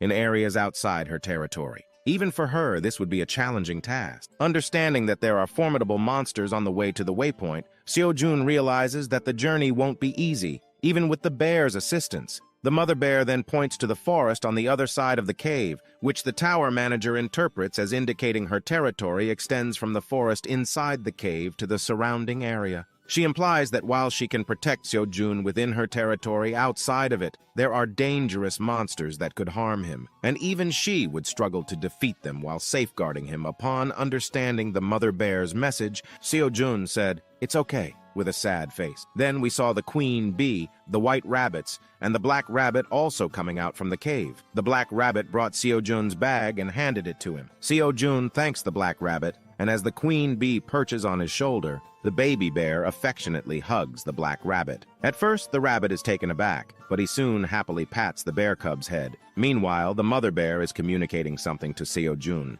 As she exhales loudly, a powerful warm wind blows, startling the queen honeybee, who hides behind Sejun, clinging to him while the bear cub licks the warrior rabbit. Sejun grasps the mother bear's message this time and retrieves a bottle of honey from his bag. He tells the bear cub it's time to enjoy some honey, and the bear eagerly turns to him after having nearly drenched the black rabbit's face in drool. Excitement sparkles in the bear cub's eyes as it starts savoring the honey, with everyone watching. Sejun then asks the mother bear if she'd like some honey too, and the queen bee becomes even more timid. The tower manager conveys the mother bear's response that she's fine and wants Sejun to give the honey only to her cub. She explains that there wasn't much to eat in this area, which is why her cub hadn't been growing. However, in just one day in the cave, he grew significantly. Reflecting on that day, Sejun feels upset, along with the queen bee. He realizes that the bear cub grew so much because it ate a substantial amount, nearly depleting their stored food. The mother bear adds that the honey's sweet smell will be very beneficial, and the queen bee, now bashful at receiving compliments, hides beside Sejun, covering her face with his shirt. Sejun then inquires if there was nothing for her to eat in the forest, and if she starved herself. He has recently learned that giant crimson bears consume a lot, and if the cub couldn't get enough food, she wouldn't either. The mother bear reveals that she had been starving for 3 days while searching for this cave, shocking Sejun. He firmly believes that, even though her baby is a priority, mothers shouldn't put themselves through such hardship. He tells her to wait for a moment and gives an urgent order to the black hunter rabbit. Sejun plans to showcase his culinary skills to the mother bear. Inside the cave, the black rabbit hunts for fish, while the sickle rabbit chops carrots into small pieces. Sejun quickly utilizes the ingredients his rabbit friends gathered to prepare a delicious stew. In the stew, he combines carrots, onions, tomatoes, and fish, creating a flavorful dish. As he tastes it, he deems it complete and perfect. Sejun not only makes a generous amount of stew for the mother bear, but also roasts skewers of fish and onions, whole roasted fish, and various vegetables. The giant crimson bear seems a bit bewildered by this feast, but her cub is already drooling with anticipation. Sejun explains that while the stew may have simple ingredients, it's rich in taste and nutrition, and the baby bear eagerly starts eating. Sejun encourages the mother bear to enjoy the meal as well, emphasizing that it will help her baby grow up healthy and well protected. At the mention of food, the mother bear can't contain her emotions and suddenly wraps her massive paws around Sejun and the 2 rabbits who assisted him, giving them a heartfelt bear hug. The embrace is overwhelming for them, and Sejun and the rabbits cry out in a mixture of surprise, happiness, and a hint of discomfort from the tight bear hug. Meanwhile, the tower manager was watching this from the office. Seeing this, the manager sighed, saying that she had been watching over the bear family ever since the bear cub left the cave a few days ago, because she was worried that the baby bear would call its mom to attack the cave. The manager did not know why, but the crimson giant bear wanted to establish friendly relations with Sejun. And since she thought it was a good thing, she stepped up and told the mother bear that she would act as an interpreter so that Sejun and the mother bear could become good friends. Now, happily with a big smile, she thought that she was glad that she would have more to eat if Sejun came out of the cave and increased his farming field. She thought that if the giant crimson bear became his bodyguard, she would have one less thing to worry about, and it would be like killing 2 birds with 1 stone. And then she started praising herself, saying that this was to be expected of the genius black dragon. In the middle floors of the tower, Within the Wandering Merchant Inspector Bureau, Inspector Zerath was engrossed in reading a report regarding Theo. Unfortunately, the report was quite lacking in information, especially considering Theo's status as a novice wandering merchant, which had afforded him certain protections within the tower. What Zerath did know was that Theo hailed from Granner Village and primarily conducted trade with humans on the lower floors. The sources from which Theo acquired his goods were unconfirmed. A similar lack of information surrounded Scarum, who, despite not appearing particularly skilled, managed to consistently turn a profit without revealing the sources of his merchandise. This raised suspicions for Zerath between Scarum and Theo. She was sure Theo was some smart burglar and would catch her. Just then, a subordinate entered and handed Zerath a file containing information about another case. This file listed stolen items that had been smuggled inside the tower. However, Zerath had little interest in this particular case. Her focus was primarily on Theo. But then another of Zerath's subordinates came to report that they had received information from one of their agents managing the passageway that a wandering merchant by the name of Theo had just arrived on the 75th floor. Zerath had been waiting for this opportunity and got up, leaving the current report on hiatus until the matter with the cat merchant was solved. She put on her hood, determined to find out the truth behind the wandering cat merchant while putting her honor as an inspector on the line. Meanwhile, unaware of the troubles coming for him, Theo was just busy eating some snacks in the market. 3 days have passed since Sejun made the deal with the mother bear to protect him and his farm in exchange for feeding her cub. Every morning, the mother bear and her baby pay Sejun a visit, and there's a warm exchange of greetings between them. Sejun then requests the mother bear to bring him outside the cave, and as she gently carries him out into the daylight, he presents her with a substantial package of food. The mother bear expresses her gratitude and she heads out to patrol the area, leaving her now sizable baby bear in Sejun's care. This routine has become their daily norm, and thanks to the security the mother bear provides, Sejun is gradually expanding his farming operations. Together with his rabbit companions, they begin moving their belongings outside the cave, slowly clearing the rugged terrain surrounding it. However, the situation outside is a stark contrast to the fertile underground soil they were accustomed to. Here the earth is dry, littered with rocks and pebbles, making it a challenging environment for crop cultivation. Sejun and his trusty shovel-wielding rabbit friend assess the situation, sharing mutual concerns about the soil's quality and the abundance of obstacles in their path. Just as worry begins to creep in, they are interrupted by the joyful roar of the baby crimson bear. They watch in amazement as he digs through the soil with boundless enthusiasm, as if he were swimming through it. He's thoroughly enjoying himself, and Sejun's black warrior rabbit and cart rabbit eagerly assist by removing the stones and pebbles from the freshly dug earth. Sejun is elated, witnessing their dedication and effort in improving the land. He praises the bear cub for his valuable assistance, declaring that stone removal will now be a much more manageable task. As a token of his appreciation, Sejun rewards the bear cub with a delicious roasted sweet potato, which the cub devours with great enthusiasm. Then Sejun decides to plant sweet potatoes because they might have a better chance of growing in the rocky soil. He's getting better at sowing seeds, which increases the likelihood of the sweet potatoes growing successfully. His skills are getting better, and he's gaining more experience. His rabbit friend with the shovel is there to help him. Sejun tells his rabbit companion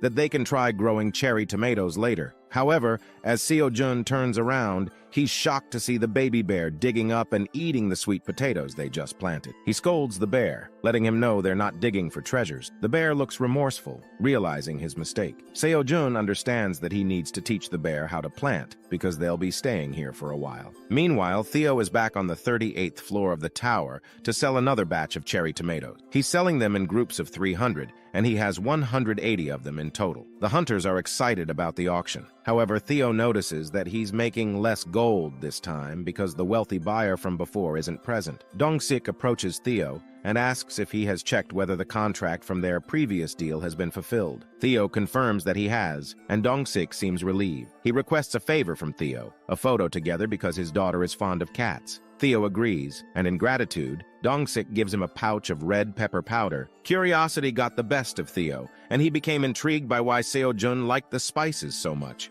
Ignoring Dong-sik's attempt to stop him, Theo decided to taste the chili powder for himself. As soon as he did, he regretted it instantly. His mouth was on fire, and he began jumping around in distress, leaving Dong-sik unsure of how to help him. After a while, we see Theo heading to the market city to upgrade his bag capacity now that he's a mid-level merchant. His face is still swollen from the red pepper powder, but he's determined to make the most of this opportunity. He's pleased that the increased bag capacity will allow him to carry more cherry tomatoes and increase his profits. He's willing to invest all the incentives he received from Sejun to upgrade his bag. Theo even jokes to himself that he might soon gather 1,000 tower coins and become a higher mid-class merchant. He daydreams about becoming the chairman and making Sejun kneel before him. However, as Theo plans to stop by the lottery store to complete Sejun's task, he's enticed by the delicious smell of roasted skewers from a roadside stall. He decides to soothe his still-hurting tongue by indulging in some good food first. He orders a dried fish, but the stall owner asks for 1 tower coin. Theo, now with a dominating aura he learned from Sejun, confidently asks for a discount. Panicked, the stall owner quickly gives him one. Theo happily munches on his dried fish as he continues on his way to the lottery shop. Then Theo bumped into someone, and Theo immediately recognized her as the pushover from the last time who almost got tricked by Scarum. Furious upon being called a pushover by the cat who ruined her operation, she was boiling in anger from the inside, but she had to keep calm to know all about Theo. Theo asked her what the matter was, and Zareth said that she never got to thank him for saving her back then, so she wanted to treat him to a meal. But boy, oh boy, after getting rejected by his first love, now our Theo is a Chad. Theo instantly rejected the offer, saying that he is busy and started moving forward. Hearing this, Zareth was in shock and tried her best to get him to come with her. She asked him not to be so cold and said they could just have tea if he did not have much time, but Theo said that he cannot drink hot thing. Zareth changed the bait and said that one of her friends works at a really popular dessert shop where people have to wait a few years for reservation, and they can have a very special dessert there for free. Now Theo was getting annoyed by her persistence and said that he does not even like sweet things. Now, Zareth was irritated after getting rejected so many times, and she had no choice but to take out her secret weapon. She then kneeled down before him and asked him to listen to her. Theo was flustered. Zareth put on an act, saying that she became a wandering merchant only recently, and that's why she lacked the skills of a merchant. She said she was very impressed when Theo saw through the clever ploy of the evil Scarum at once, and saved a complete stranger like her out of his consideration. She said that she respected Theo and wanted to learn his merchant skills, calling him the amazing and cool great wandering merchant cat, Sir Theo. Now hearing this, Theo was overjoyed to hear so many adjectives before his name, and he smugly said that since she was so insistent, he could teach her a bit. As Zareth thanked him, she grinned because her ultimate technique had worked again. Zareth is secretly proud of herself, as her unheeded begging technique has never failed her before. She watches as Theo, feeling a bit embarrassed and awkward, tells her to get up. She nervously complies, and then she asks him where he's headed. He replies that he's on his way to buy something from the smithy alley. This piques Zareth's curiosity.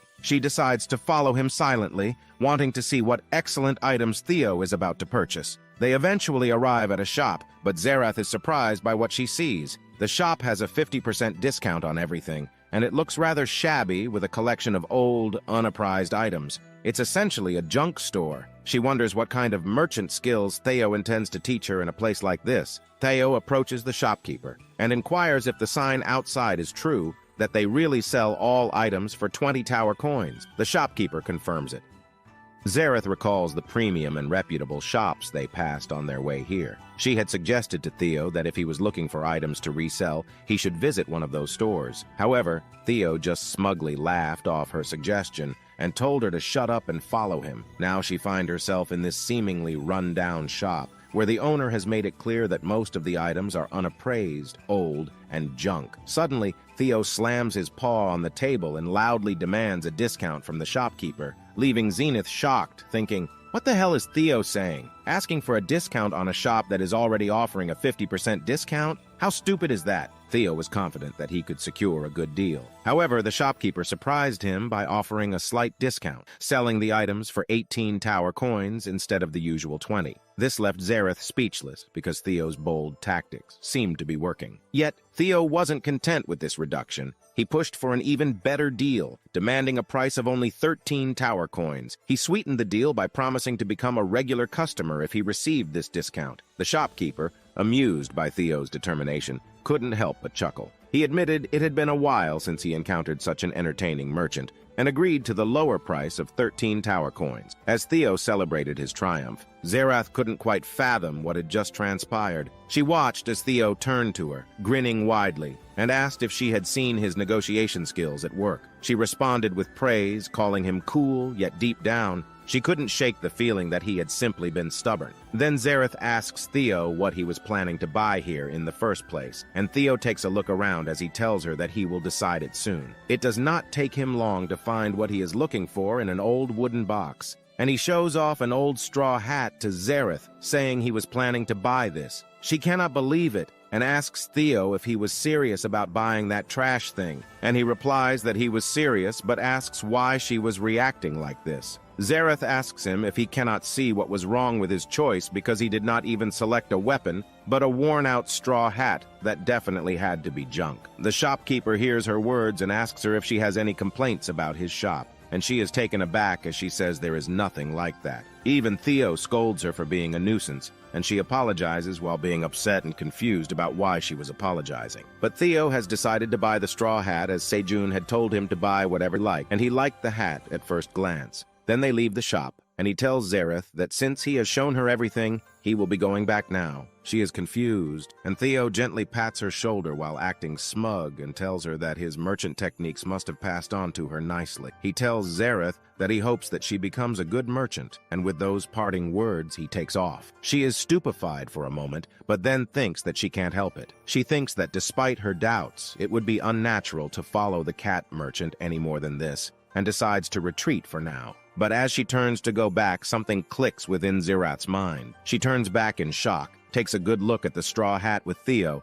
and suddenly remembers that it was on the list of height-level stolen items from the landlord. She was shocked and wonders if it was really the same hat, and she tries to convince herself thinking, there's no way, right? And was left with confusion. Inside the cave on the 99th floor, Seo-jun is meticulously extracting seeds from the carrot plants he cultivated. These carrots had unexpectedly blossomed earlier than he had anticipated, generously providing him with a bountiful harvest of seed. Seo-jun contemplates dividing them, with half to be sown inside the cave and the other half on the land. Lately, their carrot reserves have been dwindling, mainly due to the voracious appetite of the baby bear. The rabbits, growing increasingly impatient, also warrant a larger carrot crop. Just as he's immersed in this task, the cart rabbit and the black warrior rabbit excitedly call out to Seo-jun, signaling that they've caught some fish for breakfast. Seo-jun briefly ponders the morning menu and decides on fish soup. He instructs the black rabbit and the sickle rabbit to prepare the fish. He has a specific purpose in mind for this meal, to cater to the pregnant mother rabbit whose waning appetite has been a concern. Seo-jun heads to collect fresh cherry tomatoes, which he intends to incorporate into the soup. He deftly harvests a handful of them using his name dagger. The father rabbit calls out to Seo-jun, reminding him to stay focused and work efficiently. Seo-jun understands that this isn't the time for distractions. He continues to prepare the food, adding some finely cut carrot leaves as garnish, and serves the clear fish soup to the pregnant mother rabbit. He takes pride in his creation, and an information window appears, describing the fish soup as a clear broth infused with Seo-jun's love and care for the mother rabbit. It's made by simmering fish, carrots, and green onions for an extended period. Seo-jun emphasizes to the mother rabbit the importance of eating well, even if she doesn't have much of an appetite, as it's crucial for her health during pregnancy. The father rabbit feels a bit awkward, but appreciates Seo-jun's concern. Seo-jun reassures him that the others are managing the farming tasks efficiently, so he should focus solely on taking care of his wife. As the father rabbit begins to feed his wife, Seo-jun shares his excitement about the upcoming arrival of the baby rabbits. Outside on the roof, the baby bear calls out to Seo-jun, and he responds that he's ready. Seo-jun dons his backpack and carries a large basket made from green onion leaf. He informs his rabbit friends that they'll be heading out to eat, leaving the crops in the care of the cart rabbit and sickle rabbit inside the cave. Seo-jun secures the basket with a rope tied around his waist and makes sure it's firmly fastened. After confirming that everything is set, he signals to the baby bear to start pulling him up. And the baby bear, despite being small, easily pulled Seo-jun up while he stood on the basket made of onion leaves. This DIY elevator was made possible because of the mommy bear's help. A few days ago, the mommy bear had moved a massive boulder and placed it beside the cave entrance. Now, using the onion rope, Seo-jun could enter and exit as he wished with great ease. Seeing the baby bear's effort, Seo-jun started patting the bear, and the baby bear responded with a happy smile. However, as the bear starts sniffing around the breakfast basket and scratching it, Sejun realizes that the bear's eagerness is primarily for breakfast. Sejun grants the bear's wish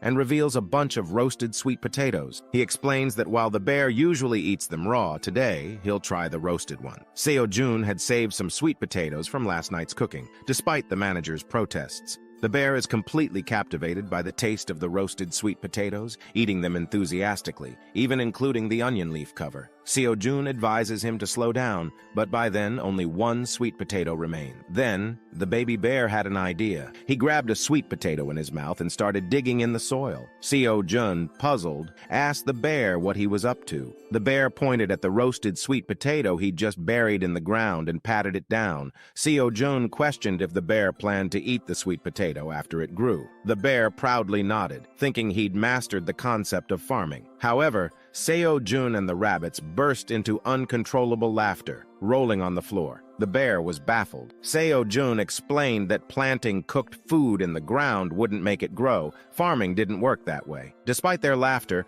Sejun promised to make more sweet potatoes for the bear. He wiped away tears of mirth and admitted it was the best laugh he'd had in a while, all thanks to the bear. But the bear's antics weren't over. Sejun heard a squishing sound and turned to see fish buried in the soil. The bear had planted the fish meant for breakfast. Sejun and the rabbits were shocked and didn't know what to say. Sejun realized they needed to give the bear some lessons on farming. The rabbits seemed to agree, especially considering the bear had just planted all his food in the ground and was now hungry. Meanwhile, inside the honeybee comb, which had become a grand inverted castle, the queen poisonous honeybee sat alone in her chamber. She looked gloomy and uncertain as she held a special egg in her hand. Then we see the baby bear in a fighting position, his eyes glowing red with a terrifying aura, while the warrior rabbit also readied his fighting stance, holding his hammer. The baby bear charged towards the warrior rabbit with a playful smile, but the warrior rabbit easily dodged by jumping high into the air. Then, the warrior rabbit struck the baby bear with 3 heavy hits, thinking the fight was over. But suddenly, the baby bear's claws reached from behind, shocking the warrior rabbit. Instead of attacking, the baby bear hugged the warrior rabbit and began licking him. It turned out to be nothing more than a playful session for the bear. The warrior rabbit, a bit surprised, started attacking the baby bear seriously again. However, it seemed like mere play for the baby bear, as not a single hair on the warrior rabbit was even scratched. Sejun, watching them, wondered whether they were training or just playing around. The chubby cart rabbit approached Sejun, carrying tomato and honey juice in carrot cups. Sejun took one of the cups and thanked the rabbit as he enjoyed a refreshing sip. The cart rabbit returned the greeting, and as Sejun relished the drink, his attention was drawn to the poisoned honeybees emerging from their nest. It seemed like they were starting their daily patrol, and Sejun wished them a safe journey. But what surprised him was when he noticed the queen honeybee among them. Her demeanor was unusually serious as she carried a small, round object wrapped in onion leaves. She flew purposefully towards Sejun, leaving him puzzled. It didn't make sense for the queen bee to be outside her hive, especially when she should have been busy with her duties. Sejun voiced his confusion and asked the queen bee about her unexpected presence. In response, the bee made an indistinct sound and gently placed the small wrapped object into Sejun's outstretched hands. His curiosity piqued. Sejun inquired about the nature of the object, but the queen bee simply shook her head before flying away. The other bees followed her, returning to the cave. With a sense of intrigue, Sejun decided to unwrap the mysterious gift he had received. As he carefully peeled away the layers, he made an astonishing discovery. Nestled inside was a cocoon, but not just any cocoon. It was the cocoon of a poisoned bee queen. This revelation left Sejun in awe. He realized that this cocoon was the result of the queen bee consuming his special juice and becoming pregnant. Now, it was destined to transform into another thick queen bee, rather than an ordinary worker bee. With 10 days remaining until the cocoon's hatching, Sejun grasped the significance of what he held in his hand. He understood that the newly emerged queen bee would regard the first being it saw as its owner. His rabbit companions listened attentively as he shared these remarkable details, still captivated by the revelation. Sejun understood the implications of the queen bee's gift. If a new queen were to emerge prematurely in a hive unprepared for a split, it would lead to a significant weakening of the hive's strength. He realized that the queen bee had entrusted him with the cocoon for this very reason. Sejun surmised that this cocoon held great importance to the queen bee, and his excitement bubbled over. He couldn't contain his joy, and in his exuberance he startled the rabbit perched on his shoulder, causing it to tumble to the ground. Sejun exclaimed with delight, recognizing this as a remarkable opportunity. He was determined to put in the effort to ensure that the cocoon would hatch into an exceptional queen poison honeybee. With enthusiasm, he cheered on the future queen within the cocoon, eagerly anticipating their eventual meeting. Meanwhile, Theo had just returned from his sales expedition, having journeyed from the lower floors to the 99th floor. He was very happy, singing as he made his way towards Sejun's cave. Then he started laughing weirdly, thinking about how Sejun would kneel down, and he would enjoy the authority of ordering Sejun around. However, as he approached the cave entrance, he noticed a baby crimson bear. Seeing this, he got shocked and started screaming, wondering what a crimson bear was doing at the entrance of Sejun's cave. But then Theo noticed something. It was Sejun's bag in the crimson bear's mouth. Now all sorts of bad thoughts started racing through Theo's mind. His face turned pale and he became very nervous and scared, thinking, "Did the crimson bear kill Sejun?" He fell to the ground, crying, while the baby bear looked on in confusion. A dark aura surrounded Theo as he unsheathed his claws and screamed in anger, saying that he hadn't even used his remaining time to become Sales Cat Theo, and now he had killed Sejun. With tears in his eyes and a deep rage burning within him, he leaped toward the crimson bear to strike it, while the bear remained bewildered, not understanding what it had done wrong. But before Theo could land a hit, Sejun emerged from behind, greeting Theo and welcoming him. Theo was paused in midair, shocked. Then he gently landed on the ground and suddenly jumped onto Sejun's face,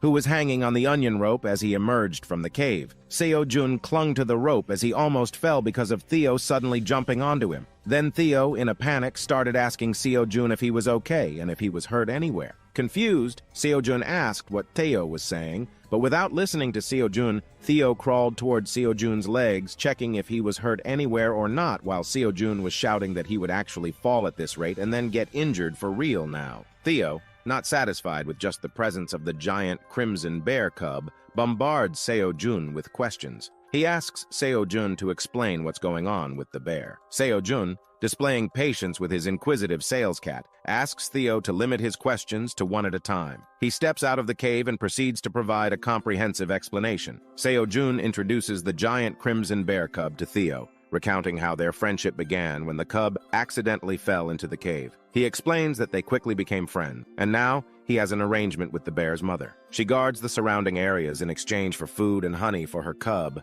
Theo, although initially skeptical, starts to grasp the situation better. Even his rabbit friends confirm Sejun's account. With some relief, the cat merchant admits that he was concerned that the giant crimson bear might have devoured Sejun. Sejun acknowledges Theo's apprehension, recognizing that the cub's size could indeed pose a threat to humans. He realizes that it's time to give the bear a proper name instead of simply referring to him as a cub, making it easier for everyone to address him. Sejun enlists Theo's assistance in communicating with the bear cub to determine its name. Through their exchange with the bear, Sejun translates its response for Theo. The bear cub claims that it doesn't know anything about having a name. Since the bear cub appears excited about receiving a new name, Sejun decides to assign it a temporary name. He's quite pleased with his choice, believing it to be excellent. When Theo inquires about the name, Sejun, with an air of smugness, reveals that he's chosen the name Kyung for the bear cub. Sejun's choice is based because the baby bear keep crying Kyung all the time. But Theo and the two rabbits present don't share his enthusiasm for the name. The fat cart rabbit's expression clearly indicates his disapproval. Theo, stepping forward, gives Sejun a thumbs down and criticizes his naming sense, stating that he lacks the skill for naming. Sejun is taken aback by Theo's reaction and turns to comfort the bear cub. He inquires if the cub likes its new name, Q, and proceeds to give it chin rubs and head pats while addressing it by the chosen name, seeking its opinion on the matter. Before the bear cub can respond, Sejun takes matters into his own hands by tickling the bear cub until it's rolling on the floor, unable to utter a word. It becomes evident that this was Sejun's ploy to coax the bear cub into accepting its new name, and it appears to have worked. However, Theo is growing increasingly frustrated with the attention Q is receiving. Climbing onto Sejun's head, he implores Sejun to stop tickling the bear cub and directs his attention to what he has brought. Theo opens his bundle and presents Sejun with a pouch filled with tower coins, proudly declaring that he has successfully completed all the missions and sold everything as well. Sejun congratulates the cat merchant on his accomplishments, commending him for a job well done. In response to Theo's query about the duration of his time as the sales cat, Sejun informs him that when considering the remaining time from before, he has around 38 hours left to enjoy his preferred position. Theo rejoices at the prospect of luxuriating in the privileges of being a sales cat and expresses his intention to make the most of it. He asks Sejun for the churros, which Sejun holds in his lap, and begins to feed the cat merchant by hand. Theo is thoroughly content, complimenting Sejun on his excellent work this time, all while enjoying his favorite treats from the comfort of Sejun's lap. However, a sudden turn of events occurs when the baby bear unexpectedly pushes Theo aside and licks the churro instead. Theo is quick to notice this and directs a disdainful look toward the bear cub. He questions the bear cub's audacity for touching his churro and for intruding upon Sejun's lap while he was there. Fuming with anger, Theo warns the bear cub that he won't be forgiven for his actions and appears ready to attack him once more. Sejun is barely able to restrain Theo, preventing him from launching an attack on the sobbing bear cub. The bear's cries grow louder, reaching a deafening crescendo that leaves those in proximity stunned. Suddenly, the entire forest begins to tremble, creating an eerie atmosphere. As Sejun comprehends the impending catastrophe, a wave of terror courses through him. There's little time for him to react, for with astonishing speed and power, the mother bear emerges from the forest. Sejun and Theo can only gape in shock as she hurtles towards them. The colossal mother bear lands gracefully before them, and the shockwave generated by her arrival is enough to knock Sejun off his feet. Then the baby bear, while crying, tells his mommy that Theo bullied him, while the mommy bear stares at Theo menacingly, as if she could crush him like a bug. On the other hand, Theo is in turmoil, his tail tucked between his legs, and he is shivering in fear, as he might pee any second now. Sejun is left wondering what will happen next. So, the episode ends here. If you would like me to continue the series, please subscribe and comment next part. Thank you for watching. So, that wraps up this chapter, folks. I'm concluding the video right here. Stay tuned for the thrilling developments in the next episode. And don't forget to show your support with a like and subscribe, fueling my motivation to bring you even more captivating comic chapters in the future. Until next time, happy reading!